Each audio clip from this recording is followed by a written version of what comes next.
this hastily assembled commemoration of World Press Freedom Day. I'd like to welcome all of you and thank you on behalf of the organizers, the Campaign on Digital Ethics Code, Moxii Africa, formerly Media Monitoring Africa, the South African National Editors Forum, SANEF, and the Campaign for Free Expression, CFE. Hooray. So many of you will know that RightsCon 2026, which is the world's leading forum on digital rights, was set to convene in Lusaka this week and would have brought together activists, policymakers, technologists, and researchers to grapple with opportunities and risks shaping our digital futures.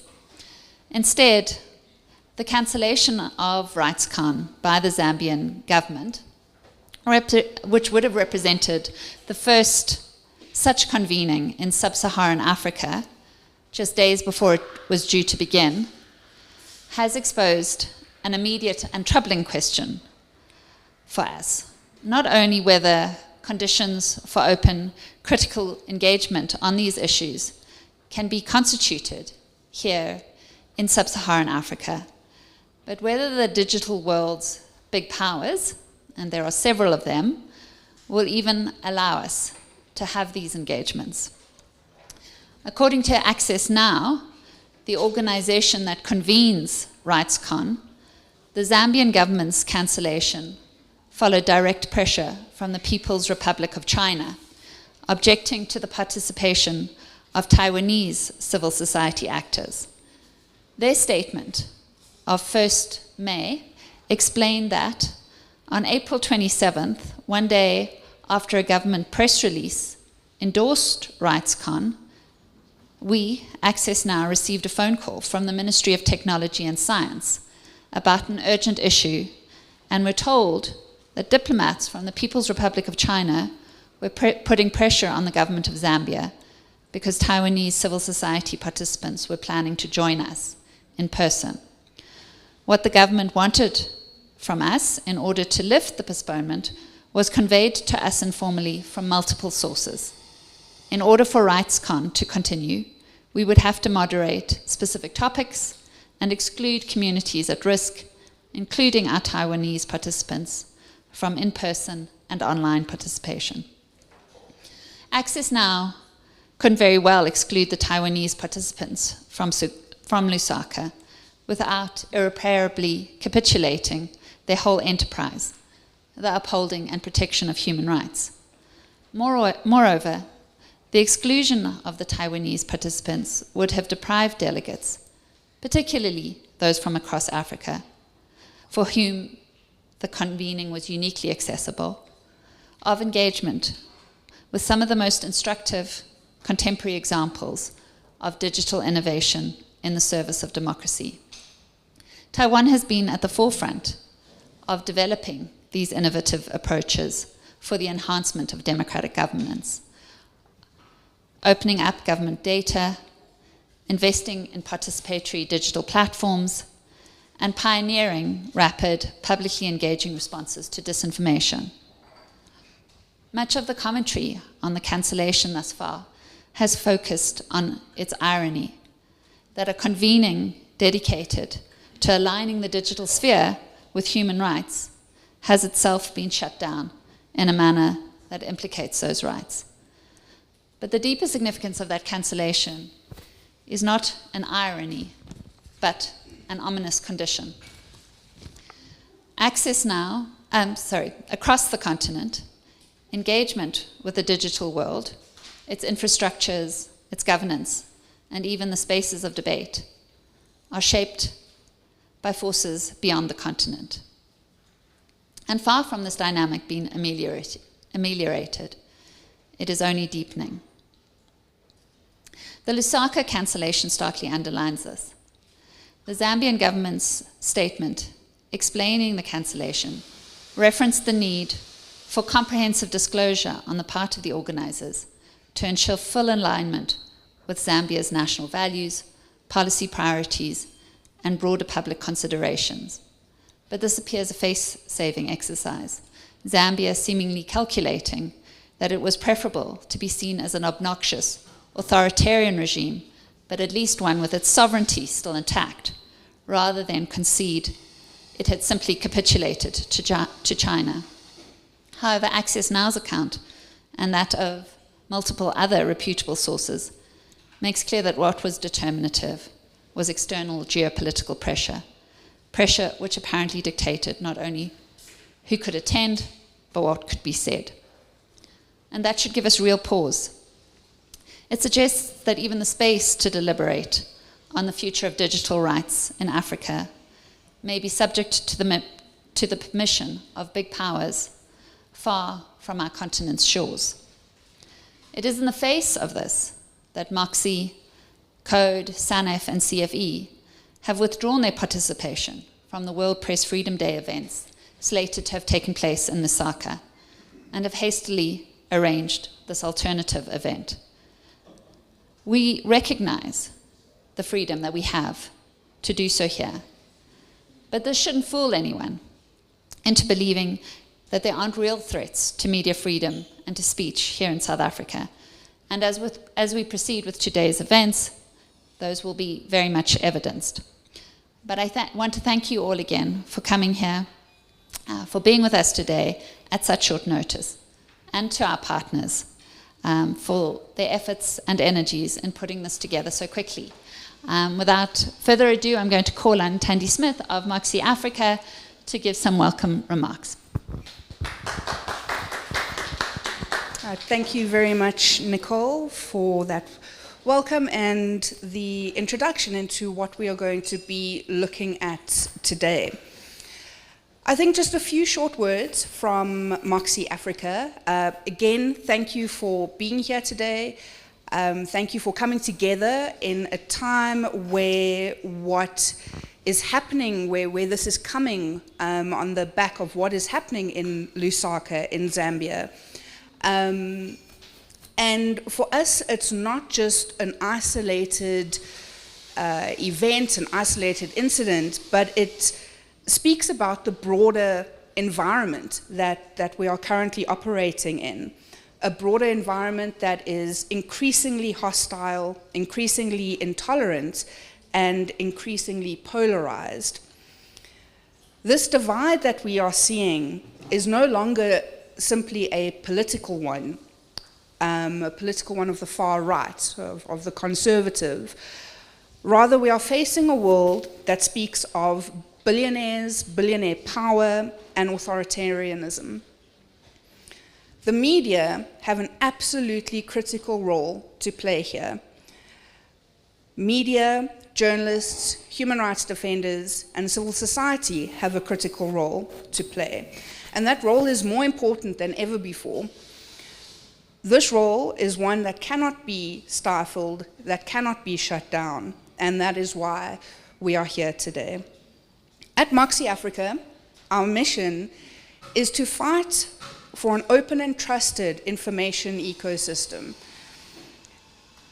An information ecosystem that promotes information integrity, that enables open access to information, and one that counters online harms and promotes online safety. And on the back of that comes the issues that are also being raised and spoken about today. We are looking at gagging expression.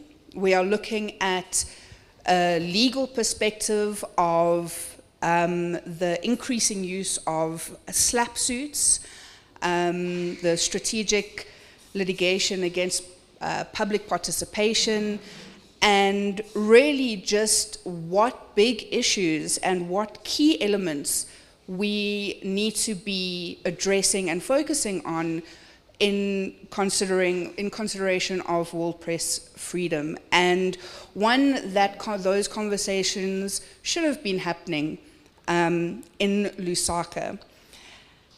And so looking at those issues, I think from our perspective, we want to look at this opportunity as one that enables building solidarity amongst our organizations, to fundamentally recognizing that there is, aside from differences, aside from organization approaches, there is a common element that we all share and brings us here, brings us together today. And it's an opportunity to build on our strengths, to build on our collaboration, and to really celebrate, to not only celebrate the freedoms that we do have, but work towards mitigating where those freedoms are being shut down. So with that, thank you once again. It's a really interesting agenda that we have on for the afternoon. Some brilliant speakers throughout the rest of the program. And so, yeah, enjoy. Thank you for being with us. Nicole, I'll hand back over to you.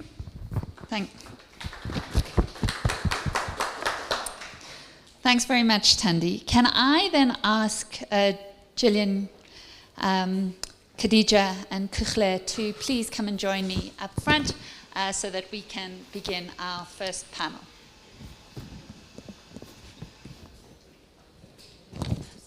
I don't, wherever you're comfortable. Hi, Khadija, how are you?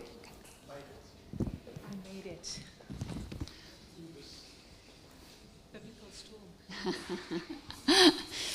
So thank you so much to our panelists who really have responded to our cry and call and made themselves available at the last minute to participate. And I think it's a reflection of the importance of the issues we're discussing, that we have been able to convene a panel of this excellence and seniority, as I said, with great time pressures. But we do have an excellent panel. We have Gillian Green, who is the editor of Daily Maverick. We have Khadija Patel, who has been a contributor to a large number of media publications. You'll recognize her byline, but I think for the moment we'll say media executive. And then also delighted to have Kukhle Mavuso, who is a senior associate with Weber Wenzel in their media team. Weber Wenzel has provided assistance to any number of the organizations here and to journalists and media practitioners across South Africa and are recognized for their expertise.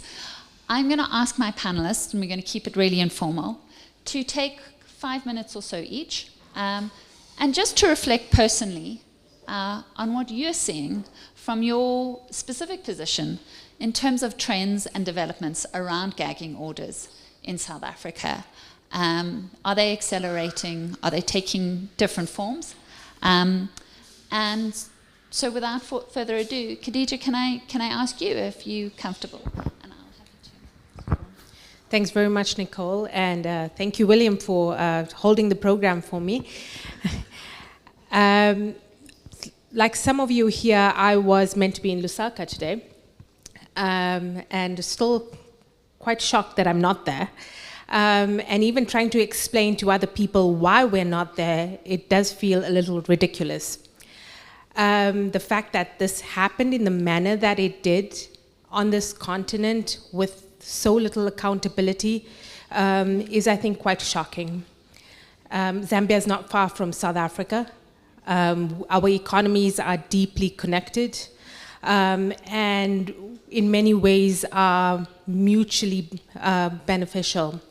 And so what happens in Zambia is certainly not an isolated case and is certainly, I think, a worrying development for freedoms generally on the continent. Nicole, I am not going to speak so much about gagging orders and and kind of like the legal environment. I think that my colleagues on the panel are much better equipped to do that.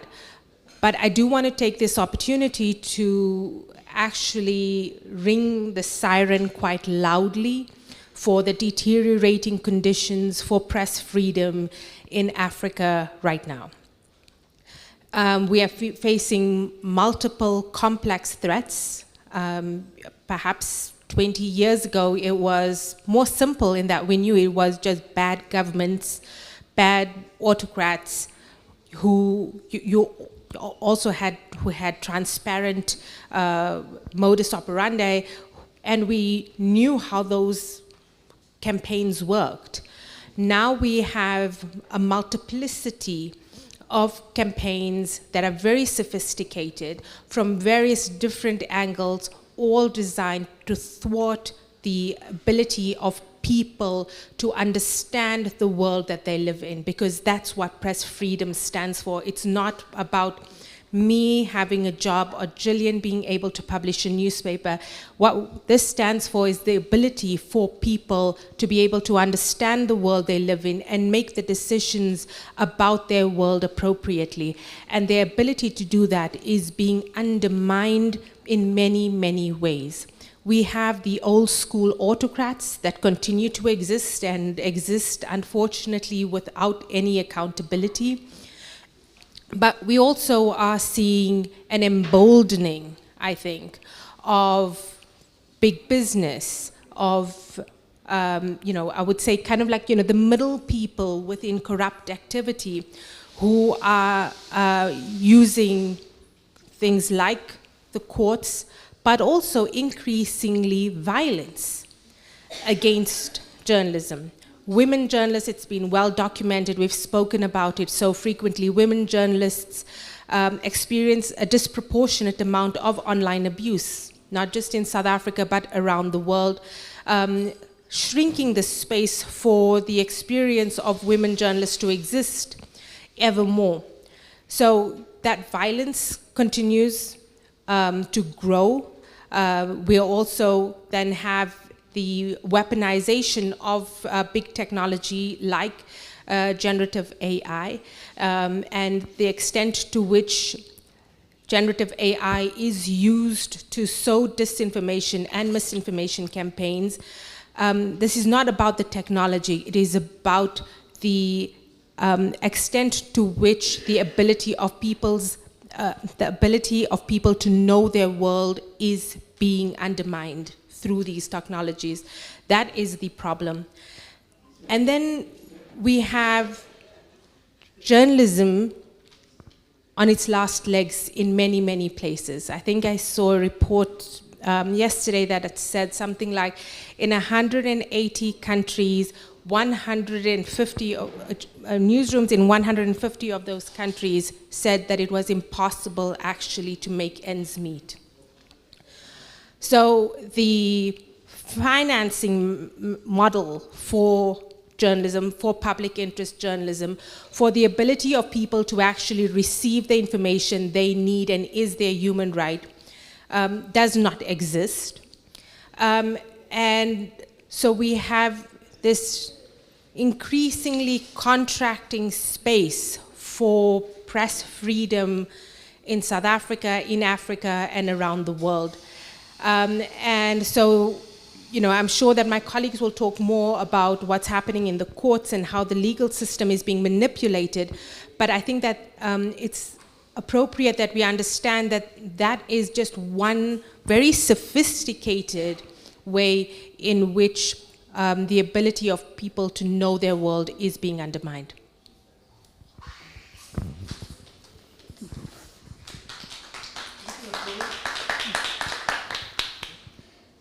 No, thanks, Khadija. That's a good sort of framing of the kind of scenario and situation that we find ourselves in as media.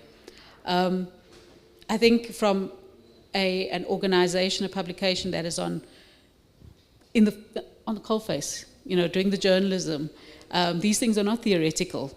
Our journalists, our newsrooms face this on a daily basis in different kinds of ways. Litigation and slap suits are a real threat to the kind of journalism that we need. And this is because it targets accountability journalism, journalism that is investigative in nature, and is aimed at stopping those kinds of pieces of journalism. it often is, it targets you when you're just about to publish. So you've spent a lot of time already in the investigative process, and you're about to publish, and these court papers arrive. Often on an urgent basis. Just recently, you would have seen News 24 fighting a gag order around reporting it wants to do on Ekurhuleni tender, a toilet tender.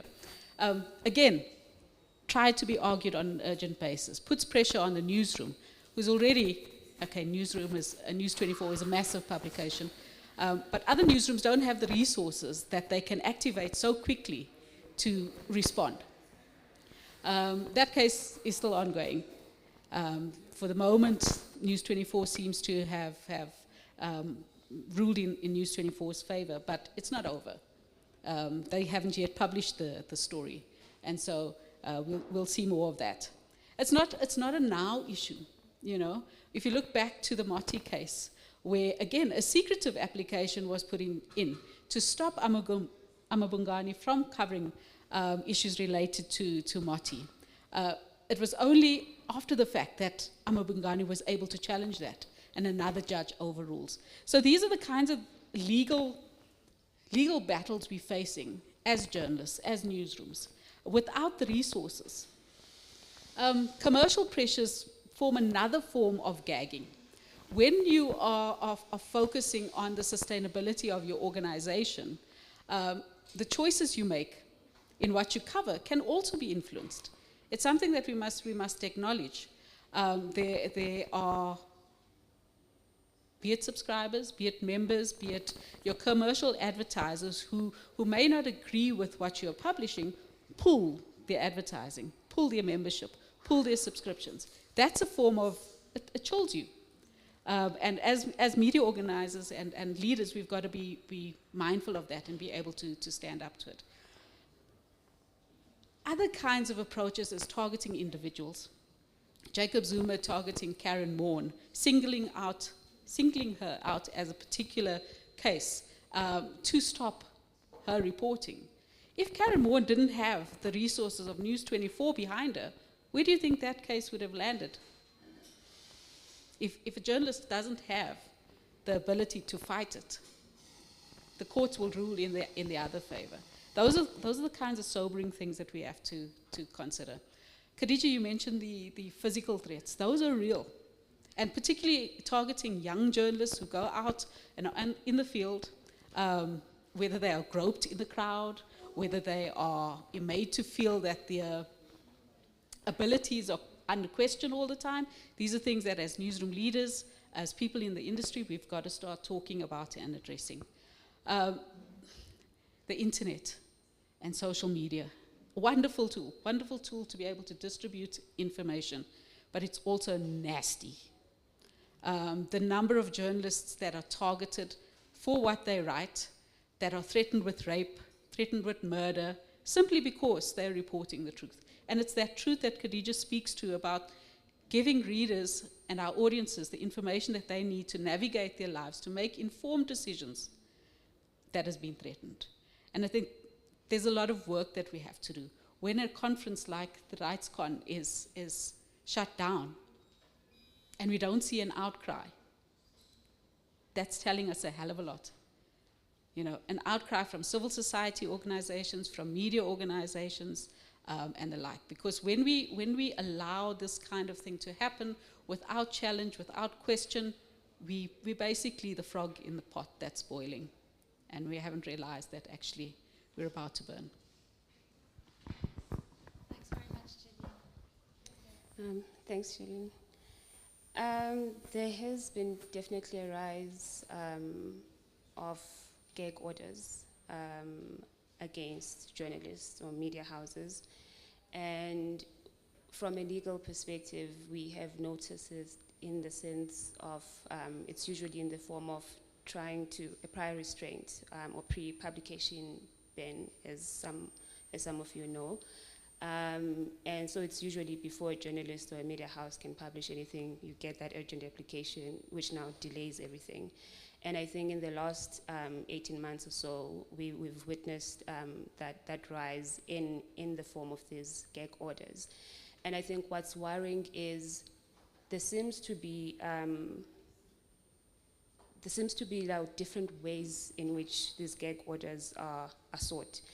And I say this because we've seen now, besides the growing thread of gag orders, but now they're using the protection orders. So that's from the Harassment Act, where a journalist is doing his or her job to get the story, which is investigating, asking the questions, following up when necessary, and all the investigative techniques that are necessary to get the story.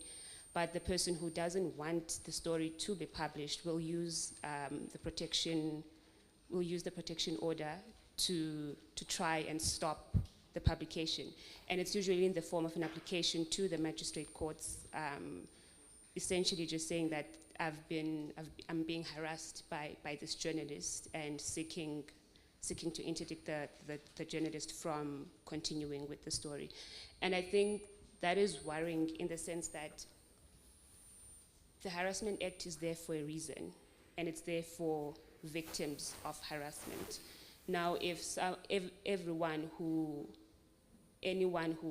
doesn't want a publication, whatever allegations to be published, using that piece of the certain section of the law to silence journalists is problematic, because that's not what that provision was designed for. So we've witnessed a lot of that in the past 18 months or so. And what's also worrying is, besides this growing thread of protection orders, the law in prior restraint itself has been set for almost 2 decades now. It's there, and it has been said that prior restraints are only ordered in exceptional cases. Not only when you decide that I don't want this to be published, so let me go to the courts and try and get an order interdicting them.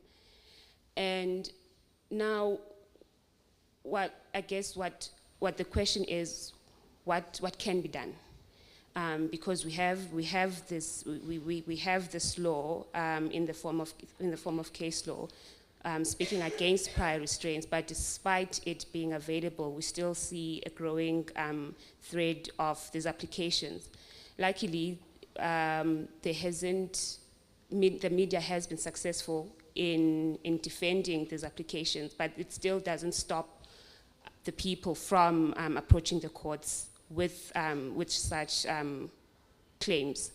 So, in terms of what can be done, I think one way could be the courts should not be hesitant to award punitive costs.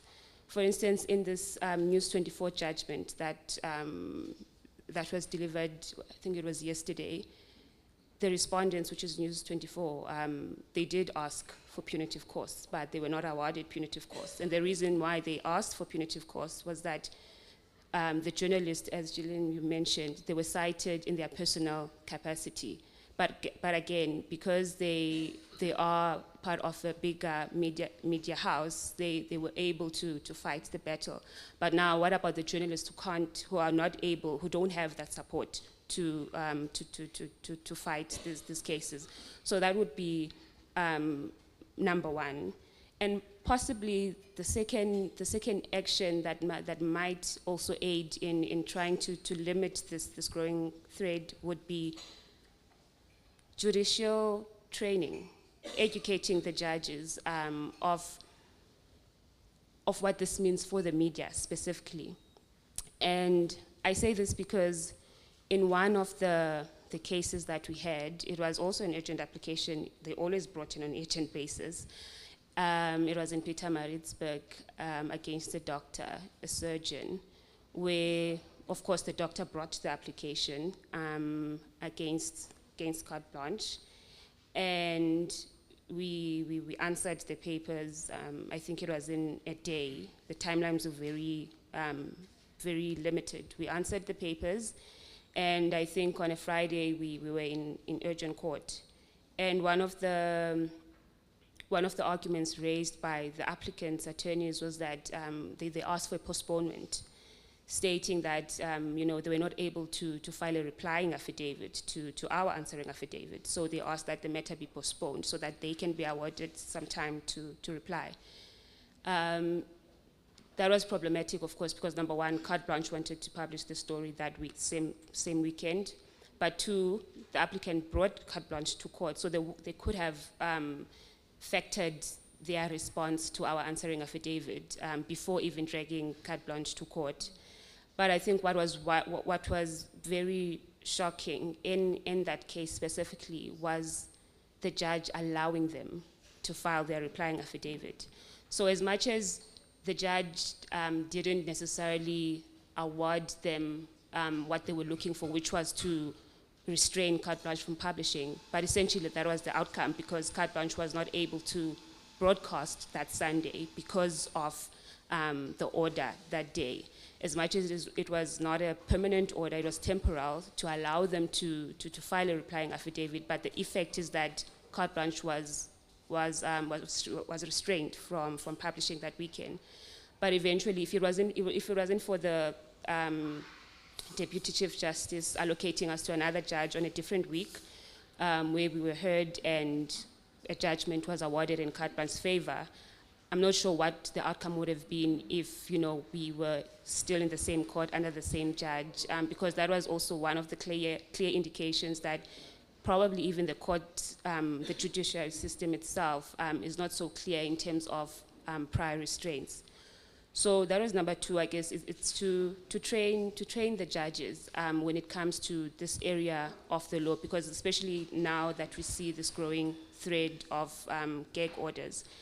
And possibly the third option would be, the third way would be to have some form of rules regulating attorneys. I know there is a set of rules in the UK. I'm not sure of any other country where the attorneys essentially they need to assess themselves when taking in a new matter to see whether or not this is a slap. So from the get-go, before it gets to court, the attorneys themselves they assess the case to see whether or not it is a slap, and if it is a slap, and they take it, then they will face the punitive consequences before even the journalist has to instruct their attorneys and take the matter to court and so forth. So those could be one of the few options to try and deter the growing thread of these gag orders. And nobody knows where it's going, but I know for sure now, as much as it's a pain to the journalist, having to fight these cases. Not only are they financially taxing, but also psychologically, because now you end up doubting yourself for each and every story that you're trying to put out there, whether or not this is going to attract any form of litigation. Yeah. Thank you so much for those very rich presentations. Thanks very much. I am going to reserve the time left for this panel for questions from the audience.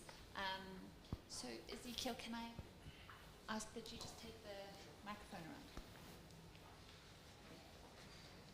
Can we show of hands anyone who wants to ask any questions of the panelists?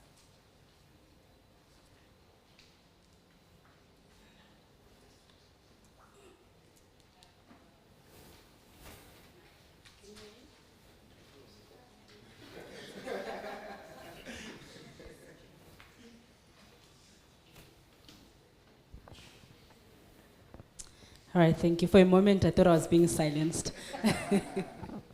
Thank you very much for that interesting panel. I just going back to your inputs, Gillian, and you were talking about the threats that, you know, journalists would face and how difficult it actually is if you're not under a particular publication and you don't have those resources. And I was just wondering what,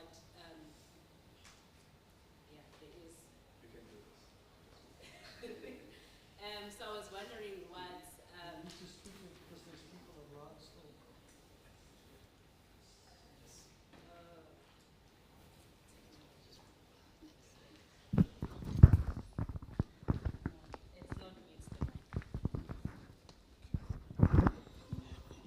all right, sorry about that. So I was now just thinking about those journalists. What are their options when they face those threats?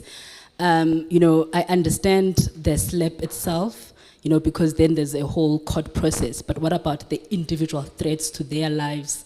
How do they often deal with that? And what more can, you know, other organizations do to ensure that, you know, there's adequate support for those individuals? My name is Uyanda Siotula from SOS Coalition.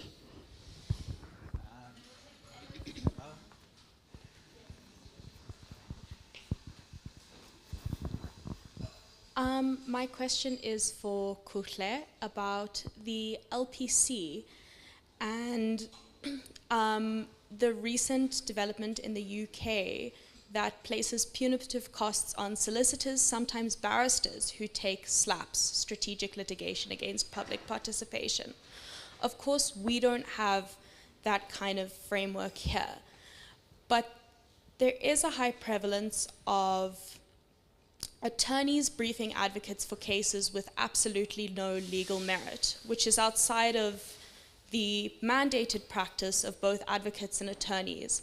And I was wondering if you feel there's some kind of oversight on the end of the LPC, or there's some kind of mandate or room under the existing rules to discipline or at least notify attorneys that it is wrong to brief or take cases with no legal merit that seek to intimidate, not win on legal grounds. Oh, I'm Ella from CFE.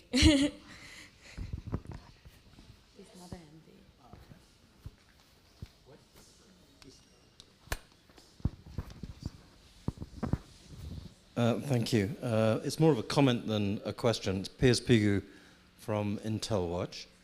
I mean, the issues that are raised by the panel fit into a larger context in terms of shrinking civil society space, funding, and so forth. And I think sometimes people look at these cases, and we talk about an increase in cases and so forth, but they look at this also in a context of multiple violations in the country that we live in. I mean, you know, this is a country where members of the special forces whack colonels in the Hawks, for example, and no one bats an eyelid about it. So the challenge of these individual cases, translating these stories for wider constituencies and key constituencies to try and shift the needle on these conversations, instead of, you know, the danger is we talk in echo chambers.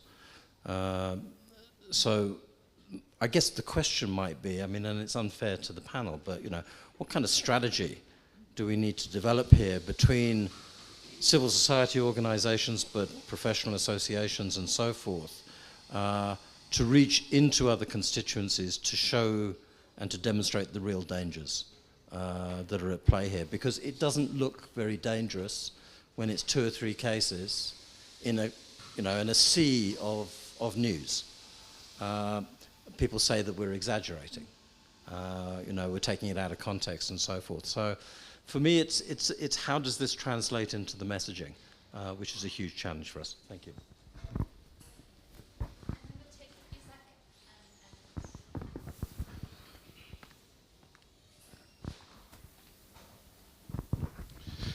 Isang Menar here for SANEF today. If a journalist in the field is suddenly faced with a prior restraint or gagging order and they don't have in-house legal counsel, how can the Free Expression Legal Network or other organizations help them? Very good question. For those who don't know, that was a very pointed question, and I'll come back to it at the end. But let me turn to the panelists and ask them to respond. And should we start with you, Gillian? Yeah, just on individuals facing these kinds of challenges. I think as an industry, we need to build solidarity networks that even where an organization is facing some kind of gag attempt, we should, as an industry, rally around. Not to put up this, defensive mode, but support each other in that. I think individuals should also lean on organizations that exist, SANEF, Moxii, freedom of expression. If you don't have the in-house support, there is support within the industry. We just need to know where to ask. And I think it's a matter of documenting everything that is happening to you, everything that you're experiencing, so that this becomes part of a body of work. I think Pierre mentioned that we're seeing the individual cases. Something needs to be pulling them together so that we see the trend and the pattern more clearly. Because if you're just looking at it at that individual level, it's a case by case. But pull together, you see the shitstorm coming, excuse my language.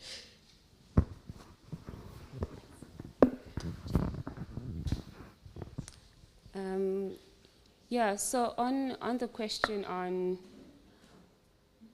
attorneys and whether the LPC has some form of directives regulating the attorneys themselves on the SLAPS issue. Currently there isn't. There isn't any set of legal rules which essentially speak on attorneys in terms of how they should deal with such cases. And that is why I had mentioned as one of the possible ways in which the SLAPS can be addressed is to introduce the rules regulating the attorneys themselves. From the moment when the case is instituted, the attorneys should assess it for possible SLAPs, and if it is a SLAP, then they shouldn't accept it, and if they do accept it, then they will face the punitive cost. And I think that will also deter applicants from instituting SLAP-related cases, and it will also help the journalist side on in terms of not wasting resources on fighting SLAP-related cases. But currently there isn't any set of specific rules that regulate attorneys specifically. I only also know of the UK professional code of conduct that does speak into this specific area. Thank you, Kuchle. Khadija? So, I want to pick up on something Yanda said, just kind of like the support available or what we're seeing for individual journalists. Gillian, of course, I'm a little rusty in that, having not been in the newsroom for a few years. But I do want to raise an alarm that it is one of the deterring factors for professionalization in this sector. We're seeing more and more journalists, young journalists, leave the sector very early on. And it really is because it does feel really intimidating. It feels much bigger than you, right?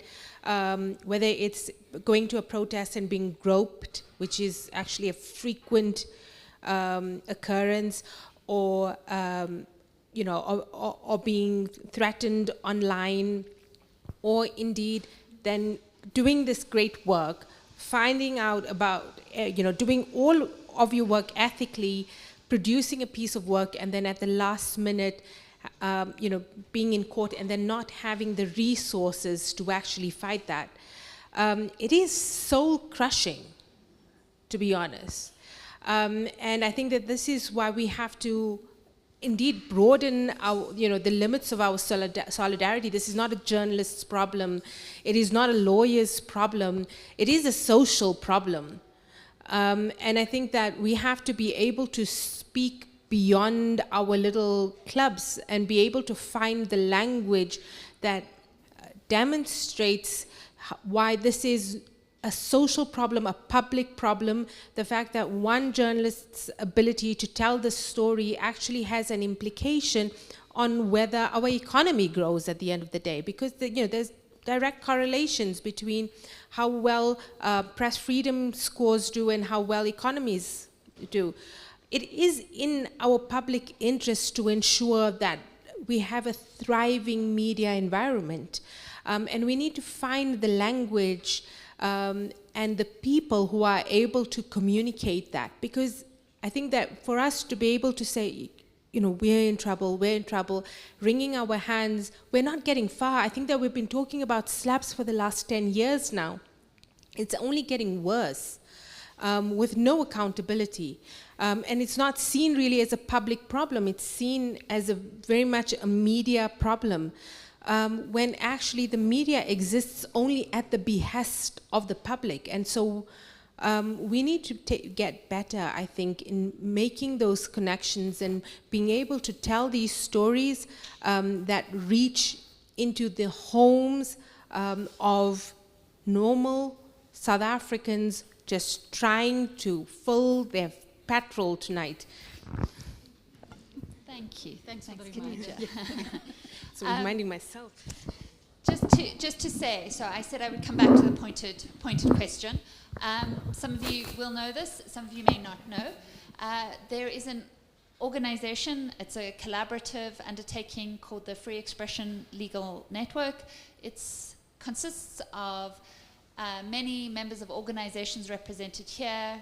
At the present time, the Campaign for Free Expression is convening it, but it also brings together attorneys with specialist media law excellence. So we have the great privilege of having Weber Wenzel and legal practitioners like Kuhle Mavuso participating in that. We've also got counsel with specialist media law expertise. And the idea is to, where we can, assist journalists, media practitioners who are unable to afford the costs of legal representation when they're facing these types of gagging orders, threats. That's particularly true, obviously, and Khadija spoke about sort of the cratering economic system underlining journalism and the particular vulnerability of freelance practitioners. So the idea is that this network should be approached, and where we can, we will look to assist those who cannot afford the costs involved. Finally, just to say in respect of Piers' comment, I think that that's absolutely right. I mean, again, listening to all the presentations, I mean, I thought Khadija speaking about how we conceptualize media freedom, and it's essentially about the public's right to know and to understand. And that so many forces at the moment are coalescing around making sure that the public can't understand what is happening, right? And creating kind of these specific conflicts and polarizations so that we disable the type of understanding and deliberation that we need in an increasingly complicated world. I also think for all the kind of gobsmacking awfulness of Zambia's cancellation of RightsCon, it is a really important reminder of the type of context that we're working in. We know that the United States, and the big tech platforms are going to take apart any attempt at regulation of digital platforms. But it's a stark reminder that there are other big powers. The fact that China will hold hostage the entire sub-Saharan African continent's ability to engage in these debates for the purposes of pursuing their own sort of geopolitical vendettas is a stark reminder of the terms by which we look to engage. And so I think we need to remember that. And as Gillian was saying, it's an outrage that there isn't more of an outrage about this cancellation. But we need to think about how we do this smartly and well, sort of join the dots, as you say. But thank you so much to a really fabulous panel and for starting us off today. I'm now going to hand over to Tandy Smith, who will take us away for the second session, which is weaponizing the law and acting against slaps. But thank you so much.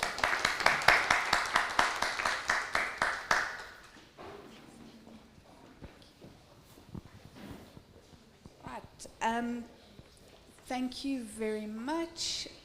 Thank you very much, Nicole. I'm going to ask Tina to come up and join me. We have two of our panelists joining online for the session. Can we confirm that they are online? So while we're doing that, let me introduce everyone. So for the session, we have Tina Power, a director at, which one am I introducing today? At Alt Advisory, thank you. And then online, we are going to be joined by Elizabeth Onyango, who is the head of the Africa Hub for the Thomson Reuters Foundation, as well as Mary Stella Simeu, who is the Africa Senior Legal Advocacy Officer for the International Press Institute, the IPI. Do we have both online? I think we do. Fantastic. Thank you very much. This session is really going to be focused on looking at some of the legal threats that are undermining media freedom, but looking specifically at case studies between what we're seeing in South Africa, but also what we are seeing in Kenya. So we're going to look a little bit more broadly at a sort of a more regional perspective. We are also going to be hearing about the weaponizing the law, threats to media freedom in Kenya, and then it's a report that from the Thomson Reuters Foundation. So the first one on Kenya, and also looking at the upcoming report on South Africa.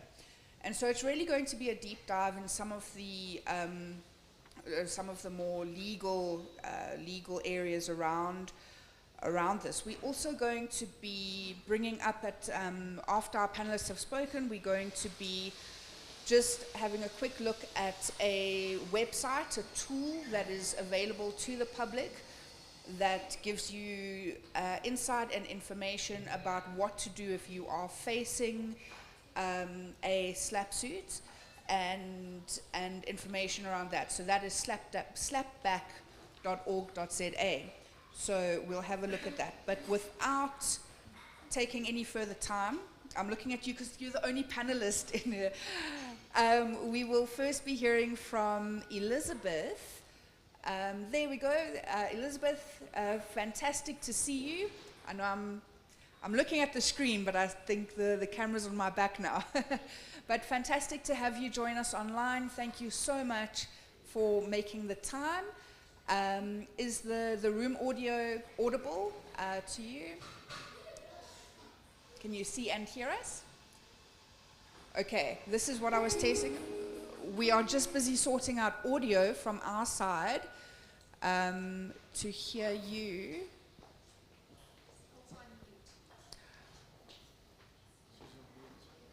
I don't think so. Elizabeth is supposed to be talking now. She's not on mute.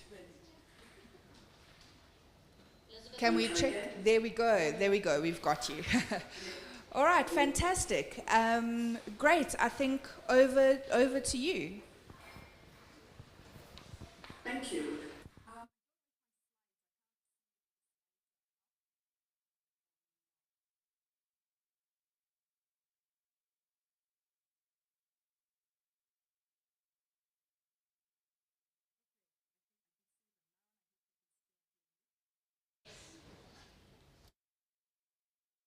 Okay, I'll carry on.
history.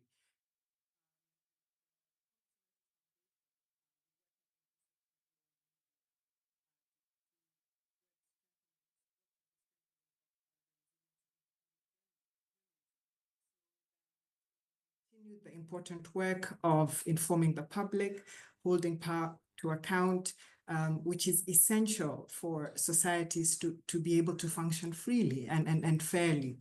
And one of the gravest and growing threats to media freedom we have observed through our work is the weaponization of the law. And by that we mean the deliberate use or misuse of legal provisions and processes to intimidate, silence, or economically weaken media actors. You can go to the next slide, please. So in 2023, we published a report providing global insights on legal attacks on journalists. At the time, it was the first of its kind that actually provided a cohesive overview of some of the prevalent global trends in legal threats against journalism. And nearly half of the respondents surveyed across 106 countries reported that they or their media organization were facing legal threats, and really revealing the sheer scale of this type of attack. So we wanted to find out we wanted to establish whether the findings would be similar, within countries, country-specific studies. And so we embarked on a series, starting with Kenya, which was published in February, and then South Africa, which will be published the following month, and Tina will provide some insights. And so, we've talked about this already from the first panel, but you really, why does it matter and now? And then also why Kenya? So, for us, the global trend is clear. Legal threats are increasingly the tools that are used to silence, intimidate, and financially and emotionally exhaust and frustrate the press and civil society. Going back to the latest World Press Freedom Index, of the 5 indicators that they use to assess press freedom, they flag that the legal indicator has seen the sharpest decline.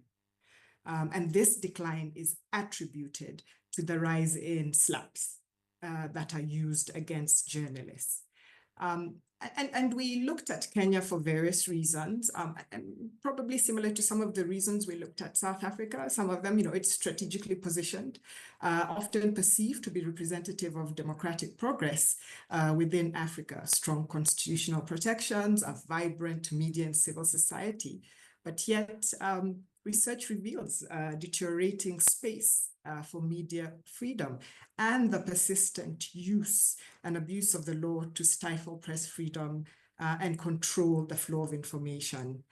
So we thought by looking at how weaponization of the law is unfolding here, it can shed light and lessons around. Again, unfortunately, these are experiences that are familiar and challenges that are not unique to Kenya. When we have presented the report at forums, continental forums, the patterns resonate. And so understanding how these threats manifest may allow us to better anticipate and respond, and especially in that spirit of much needed solidarity and closer networks towards finding solutions. And then, of course, we have our 2027 elections on the horizon, and the stakes could not be higher. The ability of the press to report freely, safely, and independently is under unprecedented pressure. In addition to that, these elections follow some recent, in Kenya, pivotal politically charged events. We had the anti-finance law protests, Gen Z protests in 2024 and 2025, and those were charged, and we saw a lot of some of these issues come up. And importantly, also, we had the preceding polls in the East African region. As we know, there's now this authoritarian playbook that is being referenced quite a bit, not to mention, the rise in transnational repression as well. So that's really, sets the scene for that. And maybe you can go to the next 2 slides, please. Oh, sorry, the one before. Sorry, that's me. I was looking at the, yes, perfect. Thank you. So our report was informed by a voluntary survey of 100 responses, focus group discussions, and a panel of Kenya media experts. And these are just some of the findings that we recorded. 42% of respondents surveyed have faced, say they have faced legal threats in response to their work, litigation, arrest, platform shutdowns. 65% of respondents highlighted legal protection as their top support need, which just reflects, again, part of how we ended the last panel, just the growing intensity of these attacks and the need for coordinated action. 24% of survey participants identified abuse of court processes as one of the biggest threats to journalism in Kenya, and over half expressed a lack of confidence in the legal system ability to protect journalists covering sensitive topics. Next slide, please. So maybe, hold on, I don't have control of it here, sorry. Okay, yes, so this, sorry, just you can go back. This is just quotations from some of our interviewees talking about threats they face, and one talking about the hefty fines. It's not unfamiliar, and just the difficulty they face as media, and then also as creators. Next slide, please. So that findings identified 6 critical legal threats, and today I'm just going to go through. I'm going to really focus on one, the abuse of court processes for the purpose of this panel, but just mention the others. So we had also disabling and regressive legislation. And for Kenya, especially what came out was the Computer Misuse and Cybercrimes Act, which I think also resonates quite a lot regionally, and also the Prevention of Terrorism Act. Also, we found a weak implementation of existing media laws. And in this case, especially, we had examples of just frustrations and challenges and issues with access to information, access to information. And also, we have a whistleblowing protection. We have a bill that has been in the passing for a very, very long time and keeps being stalled. And all these affect just the ability to be able to openly and freely share information. Technology facilitated harms, not only risk to the integrity of information and credibility of journalism caused by mis and disinformation, but also harms related to surveillance and internet shutdowns. From Kenya, watching internet shutdowns in the region, and then finally experiencing it in 2025. The impunity and safety of journalists, we've talked about that. Just the impunity and failure to protect or condone attacks against journalism, just leave them facing persistent risks and no legal protections or action taken against perpetrators. Sustainability of the media industry.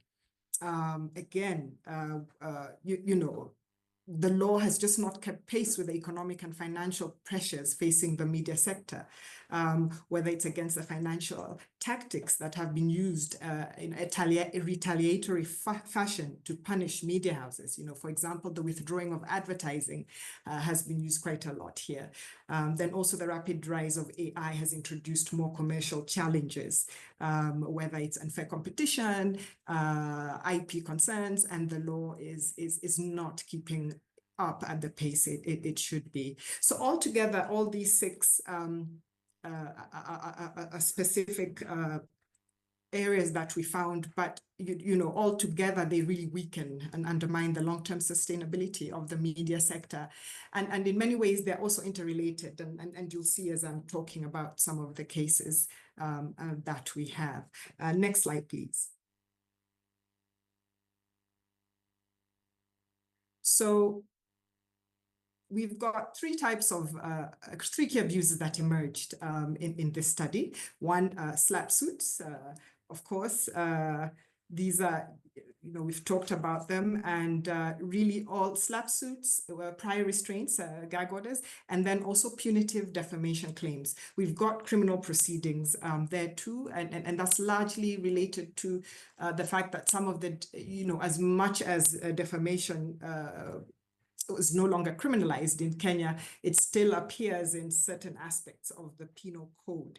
And therefore can be used. And then, though there's been some progress, the Computer Misuse and Cybercrimes Act also had some criminalizing sections, which I'll talk about, though there's some positive development there.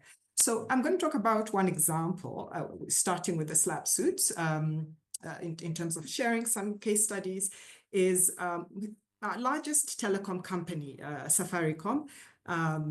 It's a case about them and a journalist. So an investigative journalist had requested information from Safaricom under the Rights to Access, the Right to Access Information Act, the Right to Access Information, sorry. And he sought details about court orders that were received by Safaricom from the police between June and October 2024. And this is important because this was the period around where our anti-finance bill, Gen Z protests were taking place, and there were abductions, enforced disappearances, arrests, and extrajudicial killings. And the speculation and the accusation, I suppose, was that Safaricom was colluding with the police to aid them in tracking a number of individuals that they were pursuing. So this journalist, Robert Q, wrote to Safaricom asking about the court orders and whether individuals' personal data and communication records and data privacy measures were in place when they were sharing this information. How did they share this information? So he asked a series of questions about it just to establish what happened. And Safaricom initially ignored this request. And the journalists then went to the Commission on Administrative Justice, who regulate and enforce Access to Information Act. And they issued an order for compliance. No, in fact, they first invited the telecom company to come and sit down, I suppose, to come and engage with them and also respond to the journalist requests. And Safaricom ignored this, and therefore the Commission on Administrative Justice issued an order and saying that they were in breach of the act, and issued an order for compliance. So what the telecom company did next was to rush to the High Court to appeal this order, and they took the individual journalist to court under very spurious claims. And this is in court, and the fear was that it's really intimidation tactic designed to frustrate and silence a journalist. And it had also transpired that a while before that, they'd also threatened legally one of our large print newspapers for publishing a similar story. Not only did they threaten the newspaper, but the journalists and the civil society organizations that had come together to put together this information, and then took them before the Media Council of Kenya. So, as you know, the goal is not really to win, but to burden, deter, and silence. And it speaks to, this particular case speaks not only to, abuse of court processes, but also to technology facilitated harm, right, in terms of surveillance, and then use of data and privacy. And also, one of the things the telecom company did was to withdraw the advertising from this print media. So threaten them with legal action and then withdraw advertising at a time when things are really difficult. And that, also speaks to one of the threats about sustainability and just the law not being able to protect that. And then, just the weak implementation of media laws. Okay, try and go a bit faster. So prior restraint. So here we have a case of a teacher who obtained an injunction blocking African uncensored media outlet from publishing an investigation that looked into sexual misconduct at a very reputable school. And the court eventually ruled in the outlet's favor, which is positive, and you see the courts also beginning to find that public interest and child safety outweigh reputational harm, and that suppressing the story risks silencing victims and endangering children. So that ended up, they had to wait 2 months before the order, before they could actually publish, but they got to publish it. We know the journalist who actually wrote the story and told us that they'd used actually a pre-publication guide that we produced, to really make sure we have a checklist just to make sure that the story was tight. And that is also what helped them in the case and was cited, just because they had strong evidence and testimony to back up the story.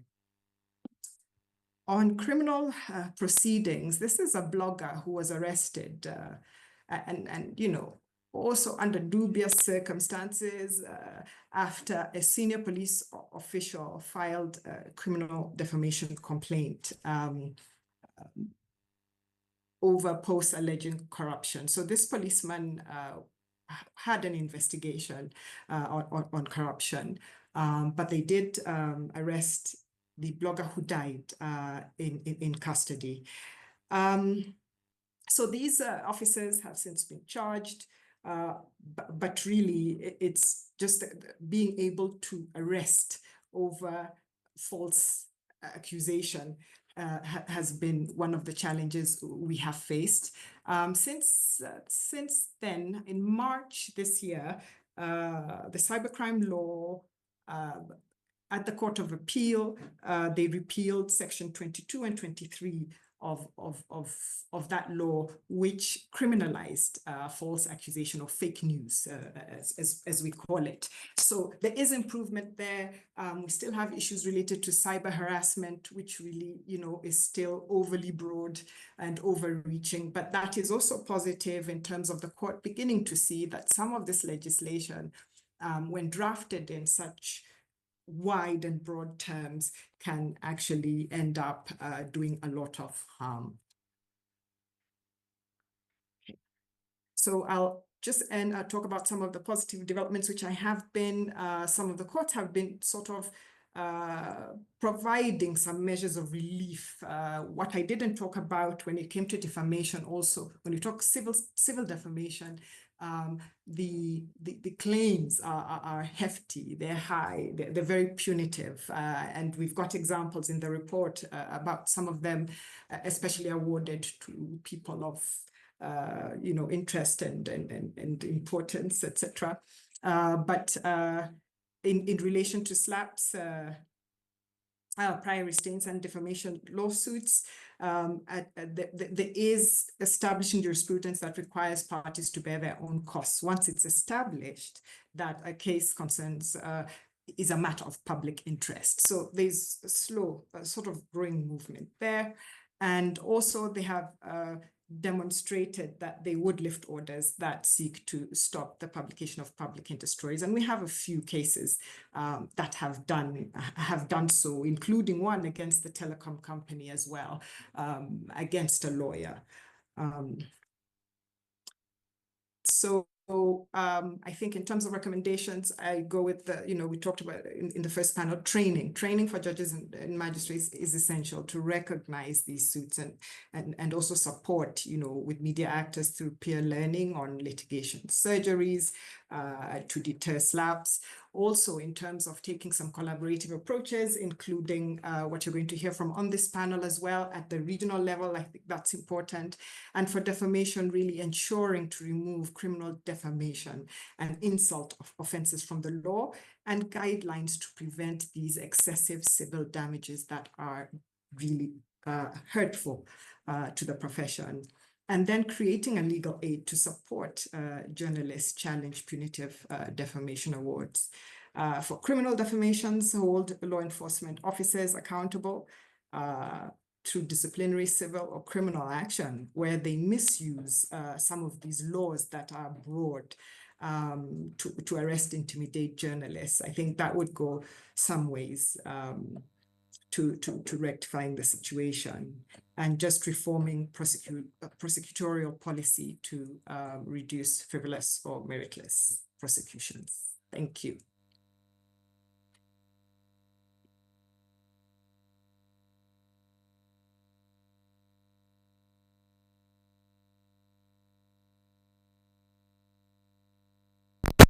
Two. Hello. This one's working. Should I stand over there? Oh, now it's working. Now it's working. All right. Thank you very much, Elizabeth. Some incredibly, I think, difficult insights into what we are seeing in the Kenyan landscape. I'm not going to take much more time, Tina. I think let's go straight into what we are seeing in South Africa. Thank you, Thandi. Good afternoon, everyone. I'm Tina Power. I'm going to be relatively brief so that we've got some space for questions. I'm going to follow a substantially similar pattern to what you just saw with Elizabeth. You may have figured out that we work together and that we've prepared similar presentations. And you'll also see that there's some really interesting overlaps between South Africa and Kenya. And then we're going to move on to some regional discussions as well to tie this all together. An additional caveat is that a lot of what was said in the first panel is covered in the report. And that's good because it means that we're aligning on what the risks are. And then I'm going to tie together some of the recommendations that we've started touching on already.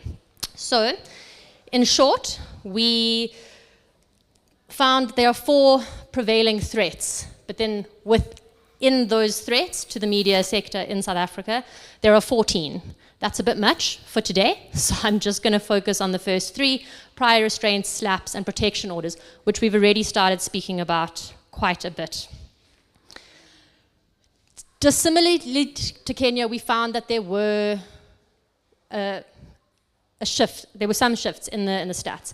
50% of the people that we surveyed have said that they are facing legal threats in response to their work. And I think if there was more time and we interviewed more people, that number may be higher. And by virtue of the first panel, we can already see that that is a significant issue. We've noted that there were at least 10 reported cases of prior restraint last year.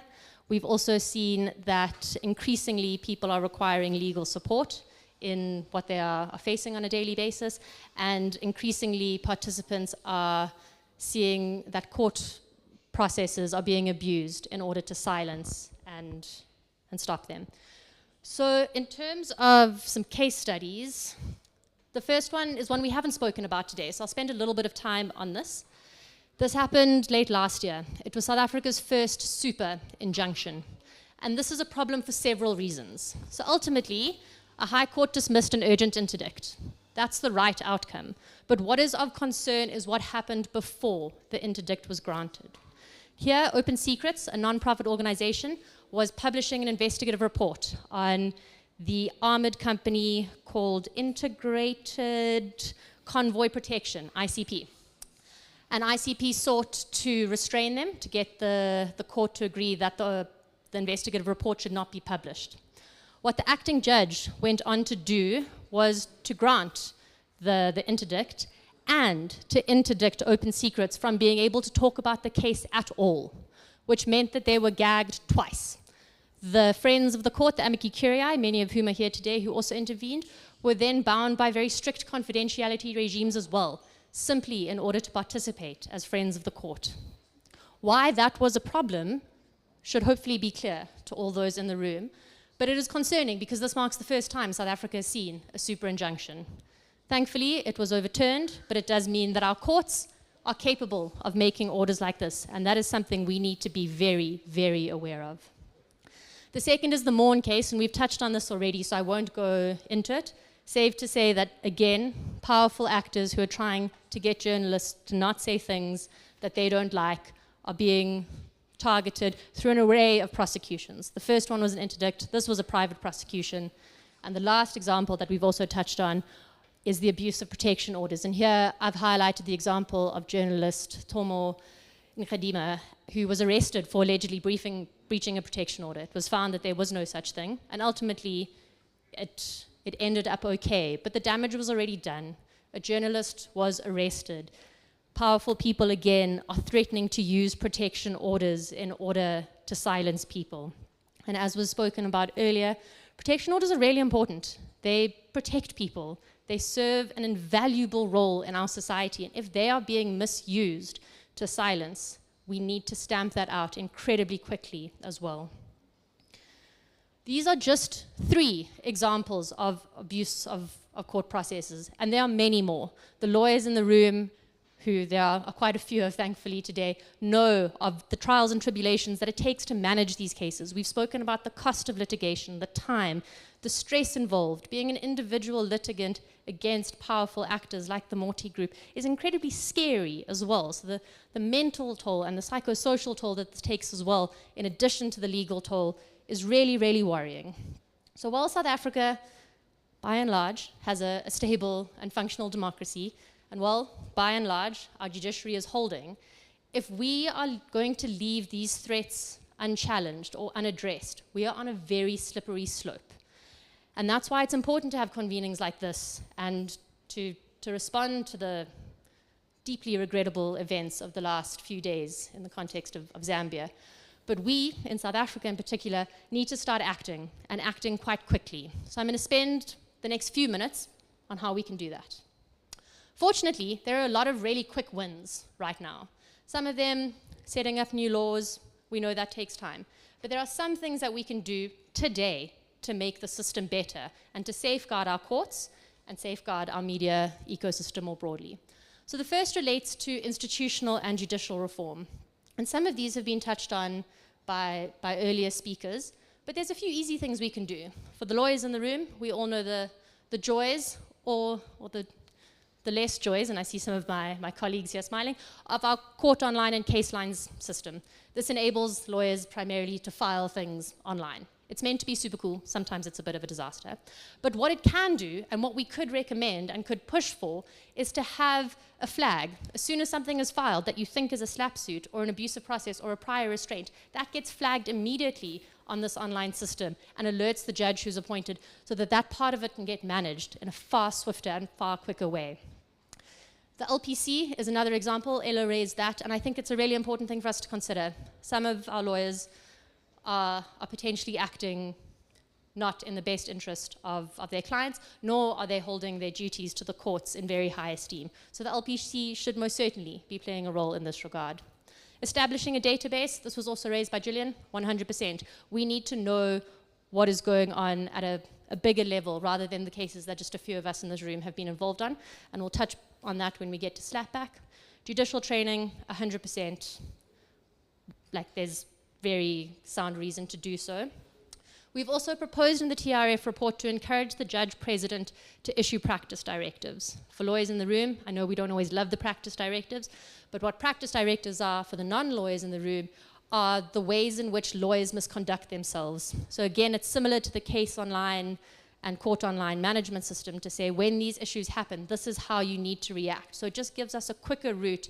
Instead of having to panic for the first 24 hours when an urgent interdict is launched, we have a system where it's before a judge quicker, and the systems are in place so that everyone is heard and it is managed more appropriately.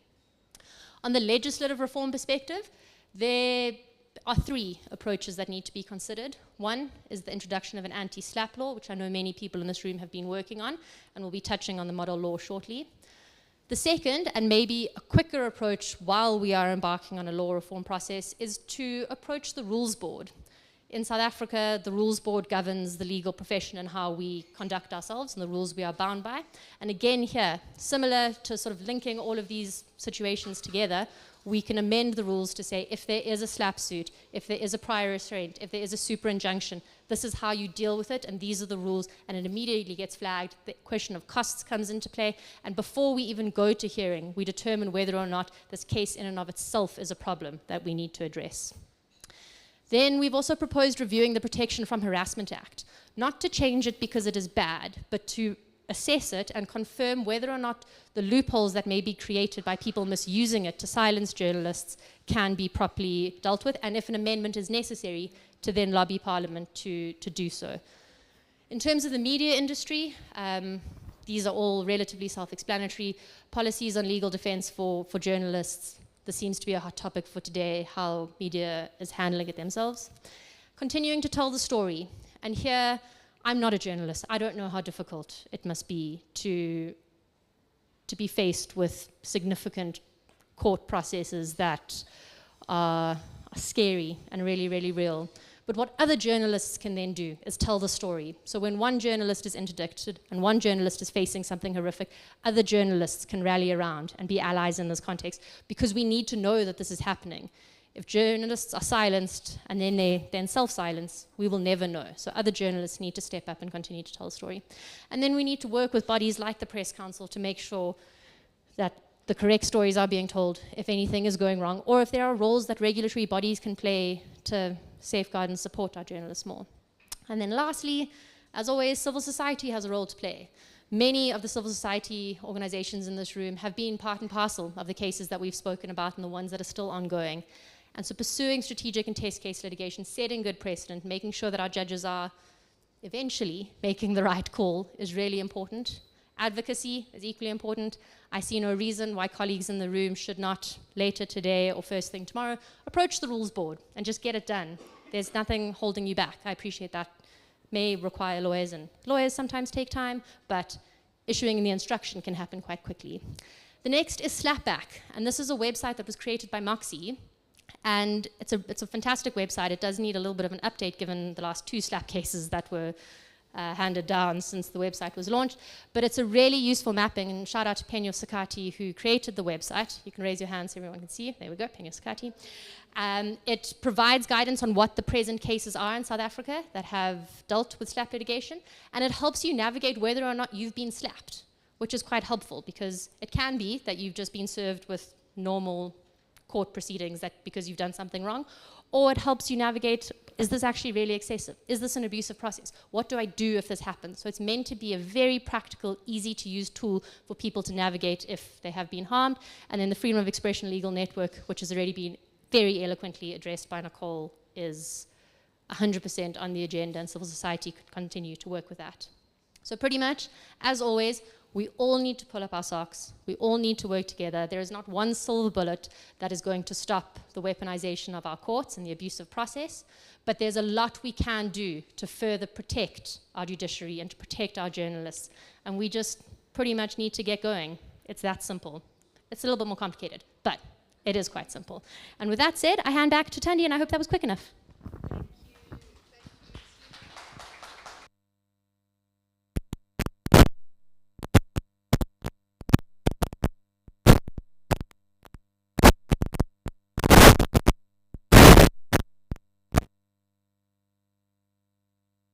Hello? There, this one is working now. All right, thank you very much, Tina, for getting through that as swiftly as you did as well. I know that we are running out of time. Mary Stella, are you online? Okay, great. Yes, I am. Oh, fantastic. Lovely to hear your voice. Can we get her video on as we wait to bring up? I'm very sorry to have to do this to you, but unfortunately, as the last panelist, I'm going to ask you to try be as quick as possible, just so that we can have a few minutes to take 1 or 2 questions as well. But Mary Stella, over to you. Thank you. Thank you, Thandi. I will do my best. Hello to everyone. My name is Mary Stella Simiu. I work with the International Press Institute as the Africa Senior Legal Advocacy Officer, and I will quickly take us through the African Commission draft resolution on countering slaps in Africa and the development of an anti-slaps law. I think this is a perfect segue from the in-person panel as well as this panel, because then I don't have to belabor the why. Because from their presentation, you can see why this resolution is important. What is the rationale behind such a resolution? If you look at the context, if you look at the legislative vacuum that we have discussed, there is a need for greater guidance from the regional space with regards to how we can counter SLAPs at the national level as well as at the regional level. And when we were actually doing the background research for this particular resolution, we did not find any other framework at the African level that actually expressly mentions SLAPs. This lexicon, this concept of SLAPs is not really integrated into the lexicon of in our human rights bodies, and that becomes a problem. And looking at case law, both at the regional level and at the national level, we see that it's underdeveloped or completely entirely absent. And so that goes to the why this resolution is important. But just to give a quick overview of this resolution, and I'm sure there are organizations and individuals in the room and on the call who have already had a look at this resolution and given their input, and many thanks for that. But with the overview, we are able to capture this background that has already been discussed in this event today. This background is captured to actually show us and rationalize why we need this resolution. It builds upon the relevant foundational frameworks, be it on freedom of expression, access to information, the protection of human rights defenders, the obligations of various stakeholders, including businesses. Some of the frameworks that already exist are captured in the resolution. We do include an acknowledgement and also a recognition of comparative regional developments that we can draw inspiration and lessons from, in this case, the European Union Directive. And we proceed to give a layered multi-stakeholder solutions. The resolution proceeds to give these layered multi-stakeholder solutions as to how to address this issue of SLAPs from the regional level. And this includes legislative solutions, judicial measures, as well as administrative measures. I just wanted to put forward the definition of SLAPs that is included in this resolution, being meritless litigation. It could be civil, criminal, or administrative, instituted by powerful individuals or entities to obstruct public participation, silence critics and watchdogs, impede investigative reporting, and evade accountability in matters of public interest through long, arduous, and costly litigation, typifying a gross abuse of the judicial or administrative processes. I'm hoping as people actually look at the resolution and give back their feedback, you will look at this definition and see whether it really captures the incidence of SLAPs and is able to at least be a starting point for whatever measures will be taken up with regards to SLAPs in terms of the recommendations that we have put forward. Moving on to the call to action, the recommendations, which is the gist of this resolution. The first part goes to states, and I'm happy to say that the recommendations that are in the resolution greatly align with the recommendations that have been proffered by the panelists, as well as the two reports that we have discussed in this session. So one, just calling to states to comply with the obligations under regional and international law with regards to the respect, protection, and fulfillment of the relevant rights. Two, looking at issues of legal reform, the need to repeal criminal laws on defamation, sedition, false news, and insults, and making reference to the 2019 Declaration on Principles of Freedom of Expression and Access to Information, and particularly Principle 22. Another recommendation goes towards strengthening judicial independence, the need to entrench robust guarantees for access to justice, the right to fair trial, protection against undue influence of judicial actors by powerful political and corporate elites. This has also been mentioned. Also calling on independent investigations, especially with regards to any misuse of court processes, independent investigations with regards to SLAPs, especially when they are targeted at public watchdogs. So our journalists, human rights defenders, community activists, whistleblowers, opposition figures, lawyers, and the list goes on, and make sure that the perpetrators are held to account. Still on states, the resolution calls on developing and strengthening and enforcing ethical standards. Here we are looking at our legal practitioners, and Tina has mentioned this, looking to ensure that the ethical standards are stronger and enforced, And this is just really emphasizing the fidelity to the law above all else. The next recommendation touches on promoting access to legal assistance and legal aid, because we know this becomes quite a challenge to victims of slaps, and ensuring that this is guided by our existing frameworks, in particular the principles and guidelines on the right to a fair trial and legal assistance in Africa.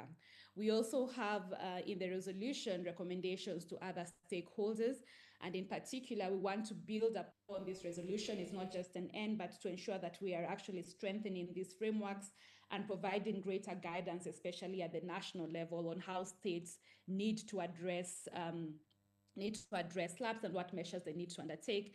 And one thing we put forward here, and I'm really looking forward to also input on this, is a direction to the African Commission Special Rapporteur for Expression and Access to Information to develop an anti-slap model law following a broad consultation process.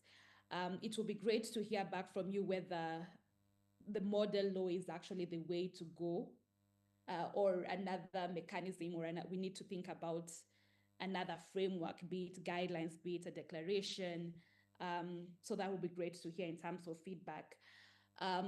Still on other stakeholders, in this particular process, we are urging states, civil society and other stakeholders to provide their full cooperation and support the Special Rapporteur in this consultation and drafting process.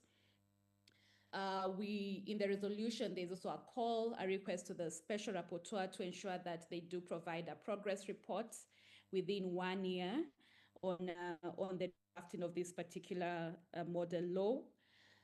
We also encourage the Special Rapporteur, when this model law is ready, to widely disseminate it and provide any technical assistance and capacity building to states with regards to adopting and implementing any national anti-slap laws. And finally, the recommendation goes to national judicial training councils. This also aligns with the recommendations in the report to just ensure there's continuous training of judicial officers on how to identify and adjudicate slaps fairly. And so as I conclude, what are the next steps? As I indicated, this first draft already went through an initial first round of consultation, and now we are opening it up to a second consultation round for the rest of the month of May. I have included a link there, but in the next slide you will see a QR code that you can scan that will take you directly to the document with the full resolution, as well as some survey questions just to guide us into how we can actually strengthen this resolution. And after this second round of consultation, we are going to forward this draft to the Special Rapporteur. And just to say that now, based on what the Special Rapporteur actually finally decides, the draft might change. The office might have, the mandate might have other recommendations, or change some of the recommendations we have put forward there. So that is something that we might have to anticipate as a next step. But either way, we are going to forward this draft to the Special Rapporteur after the consultation process, and hope that I know the current session is underway, the private session is underway, the public session is upcoming. It's likely, we are hoping that it will be presented, let's say, in the next session, but we still don't know when this is actually going to be presented before the African Commission.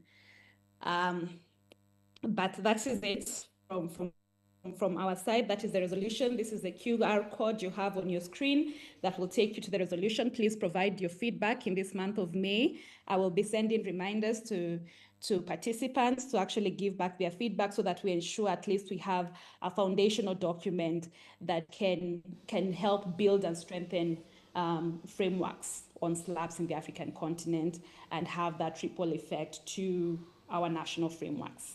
Thank you very much. Right. Round of applause. Thank you. Thank you very much, Mary Stella. And I think if people didn't get that QR code or the link, I'm sure that we can share it as well with anyone who wants to contribute to that. So thank you very much to the speakers, the insightful presentations. And I think just in the interest of time, we do want to allow for just 1 or 2 questions. So if you have a burning question to either of the panelists or just a comment, we'll take those now. No questions. It's like I was waiting for your hand. Noor, if you could just put up the slapback site so people can have just a quick view of what that looks like. There we go. Oh, thank you. Are you that microphone? Oh, perfect. Okay, we'll take those 2 questions. So this is not actually a question, but I think on the slaps, we want to acknowledge the collaboration of many organizations, thanks to IPI Africa, who took the lead on drafting it, but we also had inputs from Campaign for Free Expression, Center for Information Integrity in Africa, Thomson Reuters Foundation, and many experts from around the continent who's been working on it. And we would like to encourage more people to get involved and give us your comments. What's great about the African policy-making process is that this effort so far has been entirely civil society driven. And then it goes to the special rapporteur, who then tries to make sure that the resolution is done in a way that would carry the support of the members of the African Commission on Human People's Rights. If it was being done the other way around, I don't think we would have had the progressive resolutions on digital rights, for instance, the African Declaration on Freedom of Expression, Access to Information, a whole host of other African instruments. So let's use the opportunity to make our voices heard. Thank you very much. Is that a good round of applause? All right, thank you. There was another question, comment.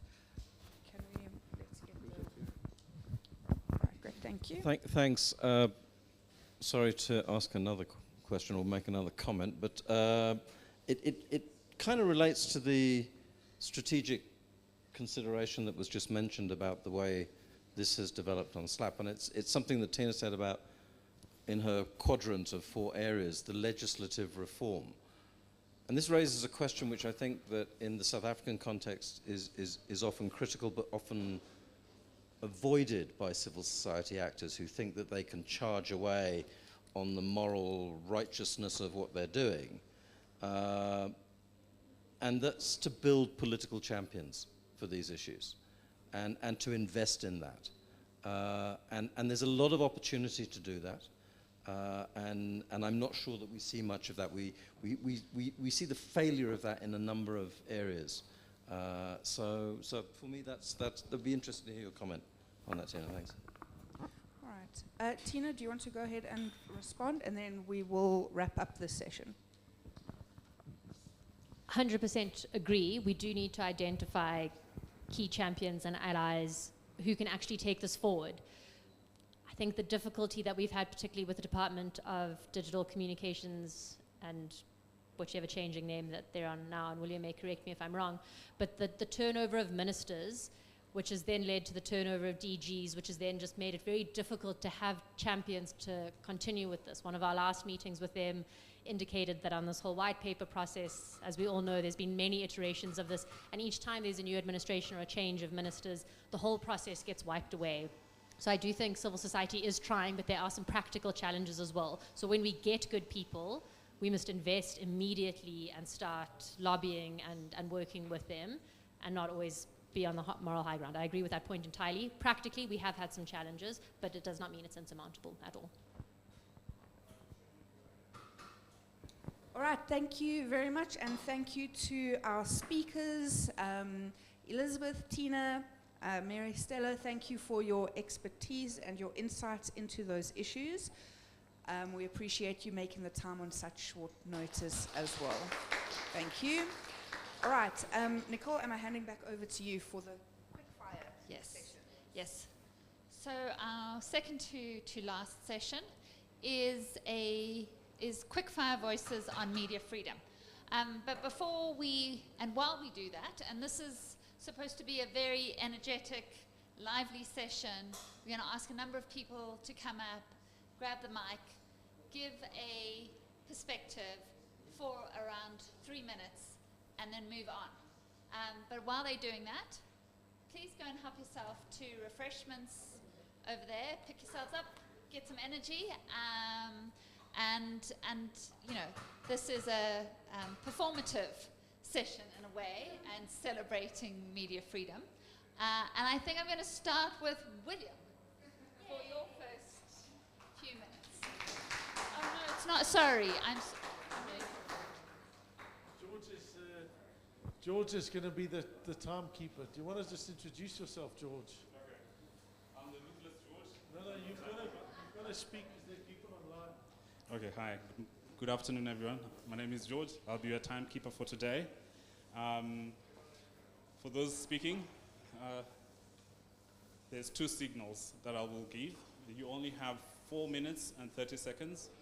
At 4 minutes, I'll blow the whistle once to indicate that your time is almost up. And then when your time is up, I'll blow the whistle like a referee when the match ends. So 3 times. So you know that your time is completely up. Yeah, so please adhere to those rules. Okay, can my time start now? Okay, I'm starting so that I get a few extra seconds. So the perspective I wanted to bring to this was to imagine if we'd all gone along with the censorship that had been carried out so ruthlessly last week. So instead, I've brought a prepared statement from the Department of Public Clarity. You can imagine this is where we would be. The subject is the National Information Harmony Day, which is formerly known as World Press Freedom Day. Good afternoon, citizens of Unified Territories. Today we celebrate May the 3rd. Under the previous chaotic administration of the old world, this day was known as the World Press Freedom Day, a relic of a time when discordant voices were allowed to threaten the stability of our markets and the sanctity of our leadership. Following the decisive restoration of 2024 and the subsequent global alignment between our Supreme Executive and his counterparts in the East and South, we have evolved. Today, we do not celebrate freedom to lie, dissent, or undermine the national character. Instead, today, we celebrate Information Harmony Day. Applause. I mean, if you don't applaud, there are people behind your heavies who will beat you ruthlessly. Accordingly, we would welcome, and that is to say, if you don't welcome, your family will lose their jobs and you might be tortured, i.e. you probably almost certainly will be tortured. For your pleasure, here today are our mandatory narratives that you need to adhere to. Firstly, the end of friction.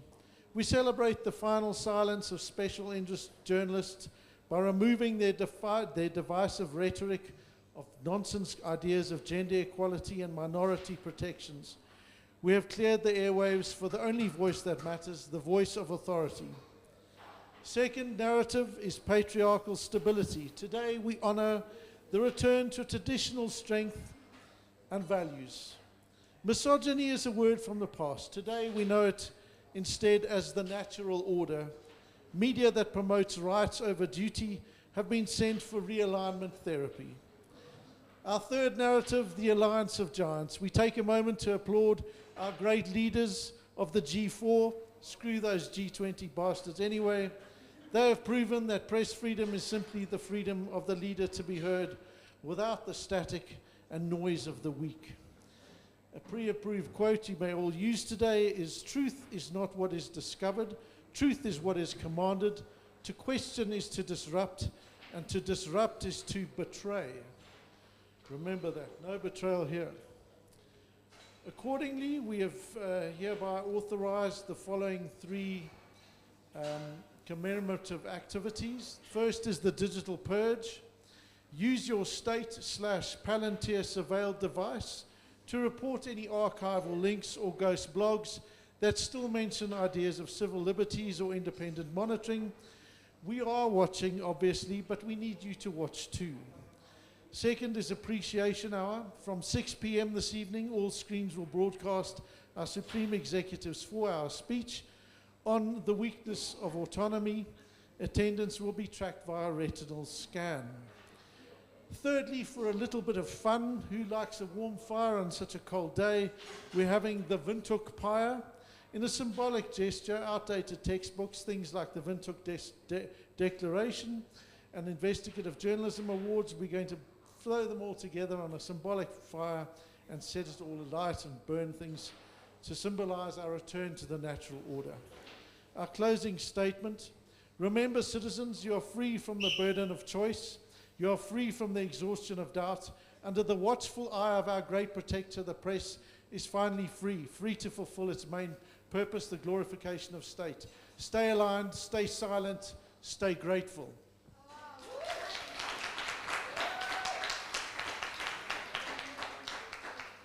Very good, with 10 seconds to spare. Okay, next we call a representative from Campaign for Freedom of Expression, Ezekiel Kekana. Good afternoon. Well, I'm no longer a journalist. I spent years as a journalist, so I'm no longer a journalist, but I know the challenges that journalists are going through, and I want to talk about one Faith Zaba in Zimbabwe. For those who don't know who Faith Zaba was or is, she's a journalist who was arrested for undermining the president.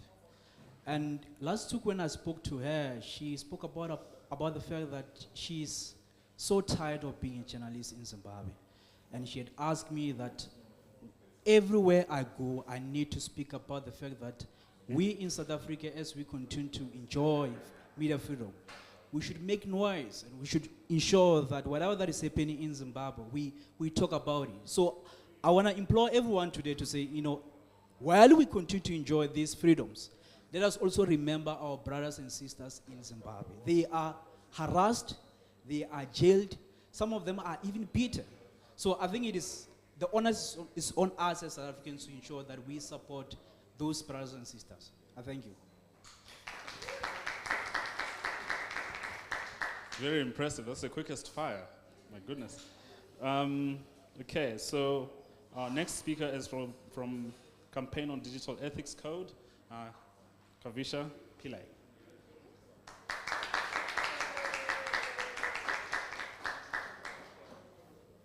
If I'd known we were able to do performances, I would have prepared like an expressive dance or something like that. So I don't have any Orwellian speeches, but my position is that media freedom and tech accountability can no longer be separated, just because much of our public life is being mediated through algorithms and by tech bros who are deciding what can be seen, who has a voice, and what opinions are important. So we heard a lot about threats to media freedom, such as slaps and censorship, gagging, all of that really important. But I also think we need to consider how the power of private platforms and their role in terms of suppressing the media, either through monopoly and pulling advertising from newsrooms, but also in the same breath, funding content creators. And that, content creators don't apply or abide by the same rules. Their content can be sensationalist, it can be false information, and that's often at the top of our feeds. And so now we have journalists who are competing directly with content creators and with those who don't have any code. And also the expanding information ecosystem, podcasters, influencers. We're seeing a lot of politicians now that we're going into the elections. Politicians are going to go onto the podcasters, and we know who they are, who are going to give them softball interviews. There's also lots of coordinated harassment online and narrative manipulation. So We see policemen with army gear doing media interviews. We have mega influencers propping them up, shaping a narrative, and those when journalists do ask questions, the same people who we are seen and who is being paraded as our heroes are saying that journalists should be thrown in jail if they're not asking the right questions. So I'm going to leave you with this, is that it's important that we resist both old forms of censorship and new forms of digital control, and a free press cannot survive in an unaccountable information ecosystem. That's my performance of dance. With 2 minutes to spare, that's impressive as well. Next, we'll have a representative from SANEF. It's Akmina.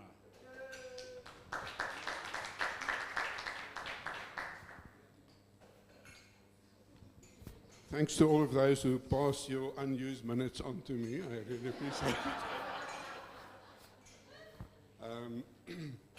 You hear a lot about SANEF on media freedom issues, and sometimes when we have trouble in the office, I want to talk a little bit about SANEF's policy work.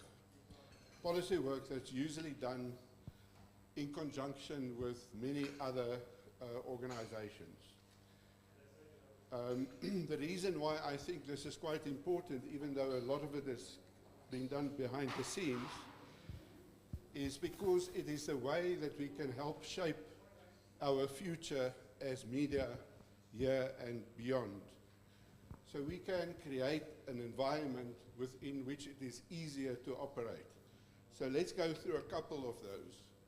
Some of you were involved in the M20 last year, that SANEF and MMA, by the way, so MA, no longer MMA, because MA is easier to say, right? So SANEF and MA drove that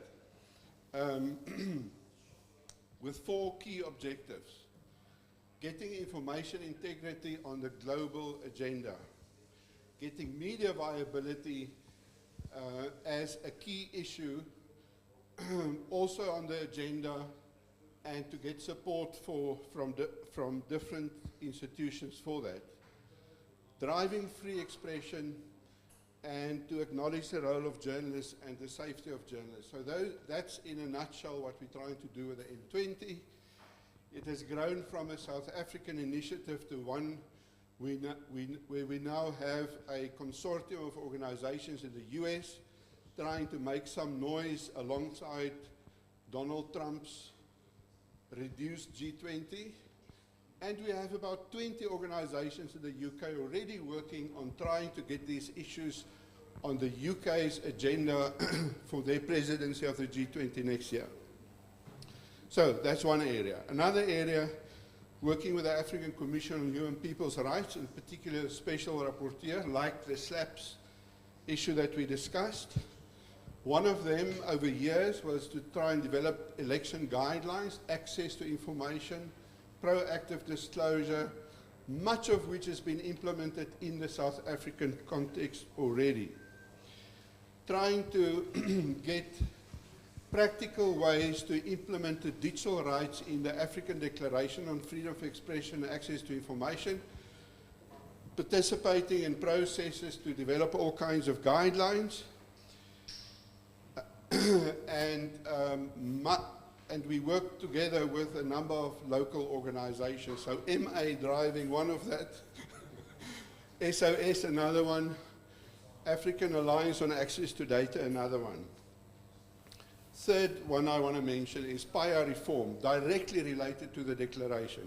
Again, a collaboration with MA and more recently other organizations like CFE and Code and so on, where we're trying to get PIA reform done, making PIA fit for purpose in the digital age, acknowledging that universal access to the internet is a basic right, forcing proactive online disclosure of the kind of information that one should ask for now. So we're making progress on that. Information regulator formally started a public consultations on updates to the legislation. Was that Kavisha's? Okay.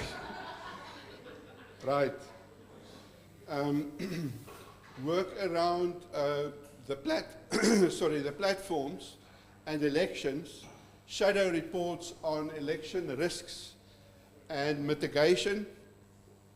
The MDPMI, the Media and Digital Platform Market Inquiry, you know some of the wins from that. Are you serious? Okay, I'll stop. I have a lot of other stuff, but I do want to say, anything you want to join us, please do so in all of this work. Shall I continue? Thank you, Itzhak. That was brilliant. You can have a cortado at the back. Okay, our next speaker is from the Press Council, Tsile Maswanganyi. Fantastic. Good afternoon. Good afternoon. I wish I could have given some of my minutes to Itzhak.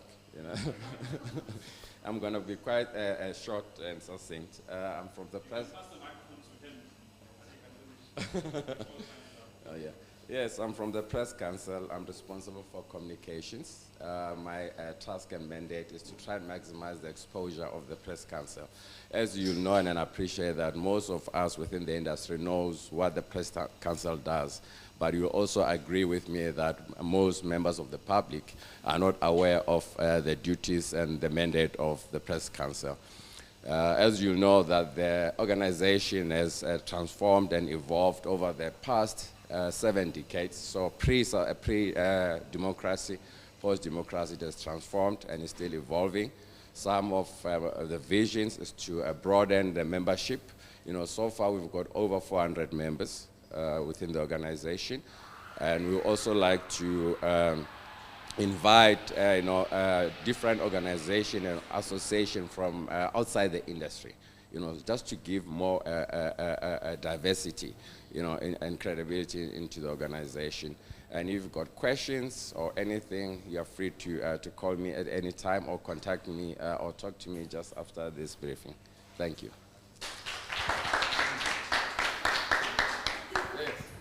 Oh, by the way, Itzhak sits in the council of the Press Council, so I give the minutes to you. So with my Press Council hat on, I just want to say that Tsile here is an example of the progress with the Press Council, that we now have a full-time communications officer who will drive the digital transformation of the Press Council, digital literacy issues, and a whole range of other stuff that wasn't possible before.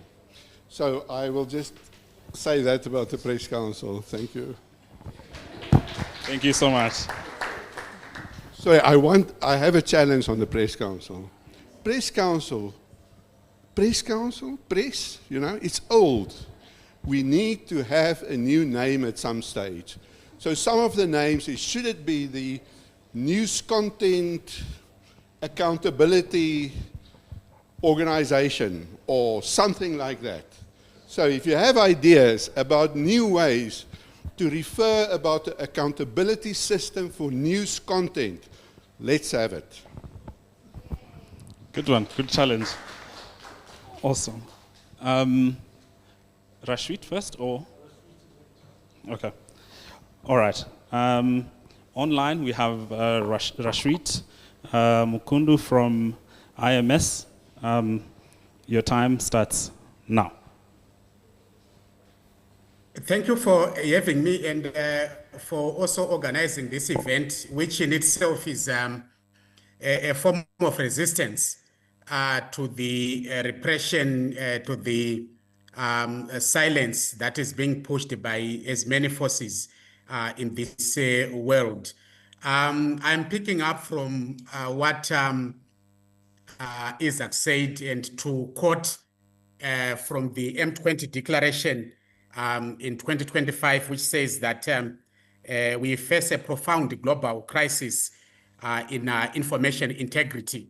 And as Africa, we are at a crossroads and more vulnerable to information manipulation because of our lack of leverage in engaging and dealing with big tech or the global platform actors. And I want us to emphasize on the need for Africa to move from being a policy taker to a norm shaper. And to pick from the dialogues that we've been having on the continental dialogue engagements and policy dialogues that are taking place, which should inform our pushback to outperform disinformation. And to mention but a few, the Africa Commission on Human and People's Rights, Resolution 630 and 631, which were developed in 2025 and are under discussion. And also the African Union and UNESCO continental frameworks on information integrity and media and information literacy. And these do form the Africa-centered information architecture upon which we should base our actions on pushing back on disinformation. I want to quickly look at areas that we need to continue emphasizing in a coordinated manner. The need for Africa to continue maintaining a rights-based approach to tech regulation, the need for us to continue building our coalitions over siloed actions, and the need for us to continue supporting journalism as a cornerstone for information integrity. And for us, of course, to emphasize on the African context and the responses in a global framework. We are working on information integrity programming or actions from many angles, but there is need for Africa to clearly look at its contextual needs for us to continue maintaining a broad-based coalitions and coordinate our actions across many platforms at a global level. There is need for increased alignment across global principles, be it at the UN and UNESCO. There is need for increased alignment across continental policies, some of which I've already mentioned, and of course, increased alignment across practice and innovation. And we need to work around disintegration of our efforts, which weakens impact. We need to look at information integrity from an economic viability point of view, which is to emphasize on the need to work on media sustainability as a force or as a bulwark against the poisoning of the information spaces that we are seeing in the world. Let me end it here, ladies and gentlemen, and thank you for organizing this. And I was hoping that we would be together in Lusaka, but that was not to be. But this in itself, to reiterate, is a form of resistance to the silence that we are being made to bear with across the world. Thank you.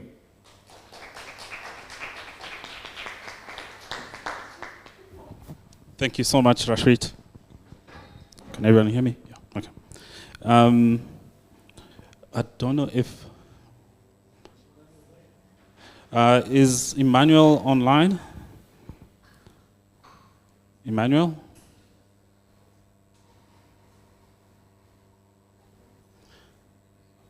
Okay. I don't think we have Emmanuel, so I'll hand over back to you. Thanks.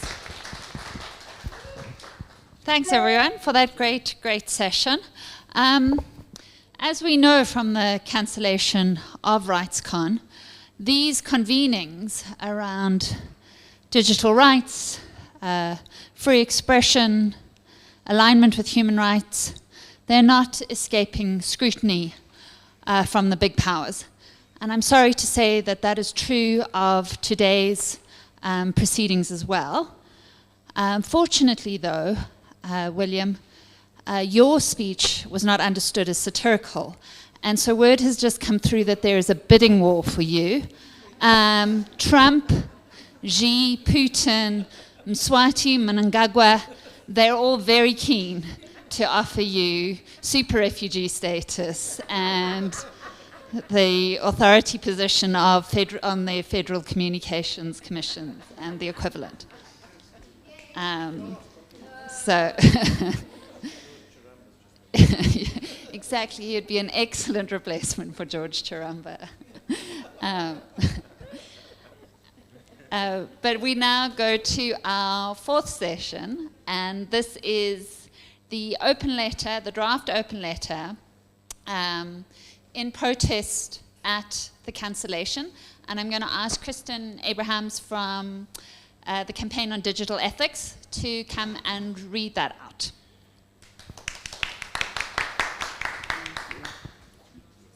I'm not Kavisha. I'm just another Indian girl who works at Code. So I'm not Kavisha. That's what it says in your program. There's some QR codes all over, and I don't know if it will be screened on the screen as well. If you can just scan that, then it will take you to a link where you can access the open letter, and then either as your organization or in your individual capacity, you'll be able to sign on. So I'm just going to read it, and you can follow along with me as well. It says, we the undersigned civil society organizations from South Africa and across the African continent express our grave concern at the Zambian government's decision to cancel RightsCon 2026, scheduled to have taken place in Lusaka from 5th to 8th May, alongside the UNESCO World Press Freedom Day Global Conference 2026.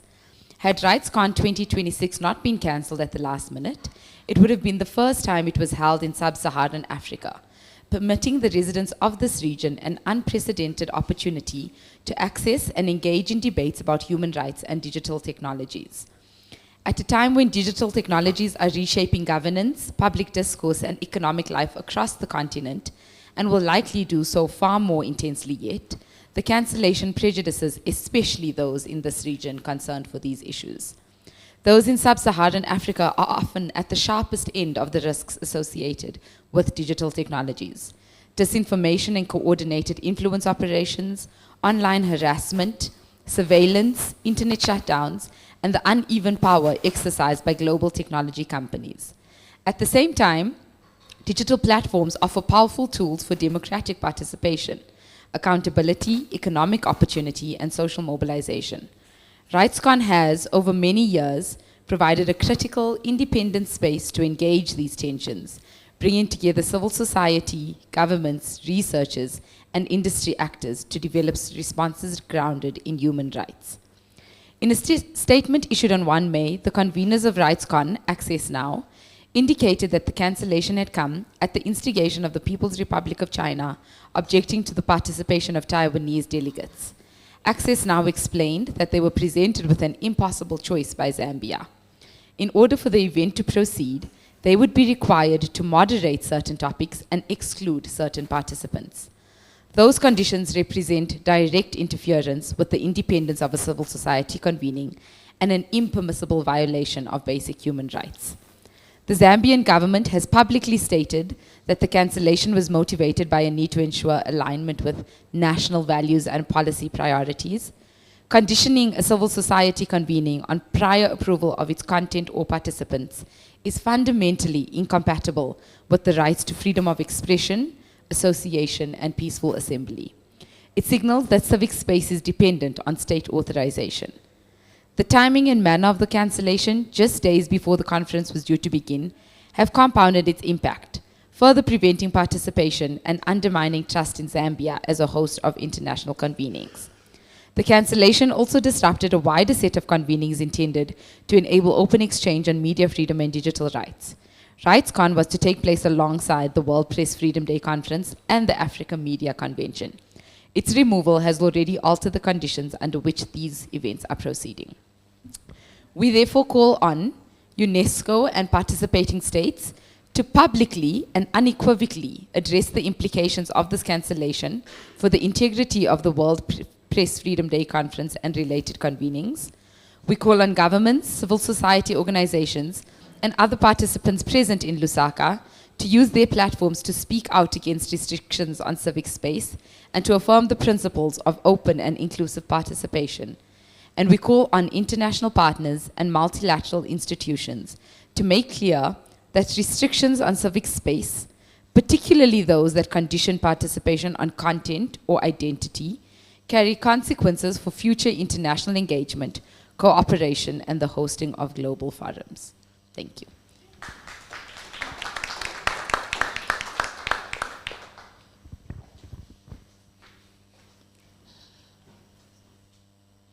Thanks, Kristen.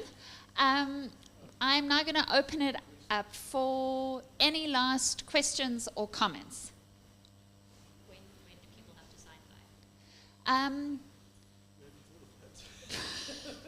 So this was so hastily assembled, you're asking us difficult questions. Do we have time to text back to organizations to do a check-in before we sign off? We have like a 12-hour window. You have it. I think you have a 24-hour window period in order to do that. So speedy, but not within the next hour.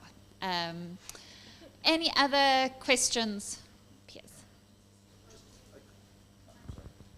A comment. It's fascinating to see Thomson Reuters doing these reports, and I'm looking forward to reading them. I've just joined Intel Watch, and one of the things I inherited was 7 reports have just been published about media freedom in Southern Africa by Intel Watch. And we are trying to do webinars on a weekly basis around that. We've done on Lesotho and Mozambique, and on Thursday there's one on South Africa, and then Zimbabwe the week after, and then we'll do the following 3. But it's interesting that there doesn't seem to be adequate collaboration, I think, between those of us that are researching in this field. And given the limitations on donor funds in these things, I mean, I don't know what the answer is. There's no neat answer to this because we compete in this space, let's be honest, for donor funds. But we should, at least on the advocacy front, it seems to me, and on the awareness raising front, try and pull together in terms of finding a common strategy. Thank you. Absolutely. And I mean, I think that today is evidence that there is important collaboration happening, and as I've indicated to you, but and can't necessarily speak for all the others, but I can say with relative confidence, we'd be thrilled to have those conversations and to have those strategy sessions and to think through how we do this in a better, more effective way. So, yeah, no, you won't have to chase us, honestly. Any other last comments? Okay.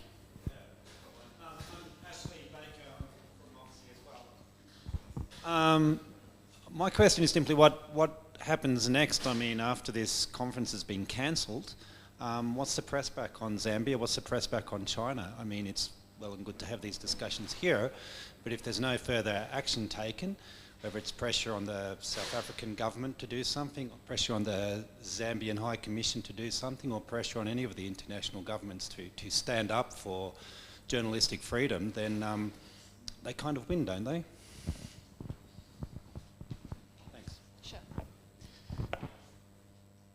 Sure. So obviously this convening, rapidly done, was, as has already been indicated, a form of resistance and opposition to that. We have put out a statement. We are putting out this letter. But I think your question is the right one. What are we going to do more specifically in terms of ensuring that the asks in that letter are complied with? And I think we will have several meetings following this to strategize on how we take that forward. But if anyone else has sort of bright ideas to share with us as to how we might do that, or innovative actions to take, I think we'd all be open to that. Okay. Well, that leaves me with the job of bringing today's proceedings to a close, to thanking all of you again for being here, for a small but I think impactful commemoration of World Press Freedom Day. I think honouring the best of the sector, that we were able to do it in such a short space of time and have so many representatives. Can I just thank then the partner organisations, SANEF, Moxii Africa, Campaign on Digital Ethics, and then to my team at Campaign for Free Expression.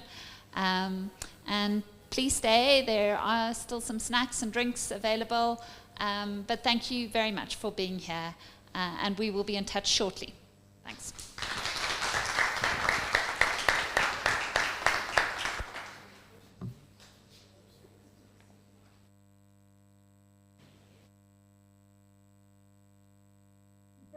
Thank you, everyone.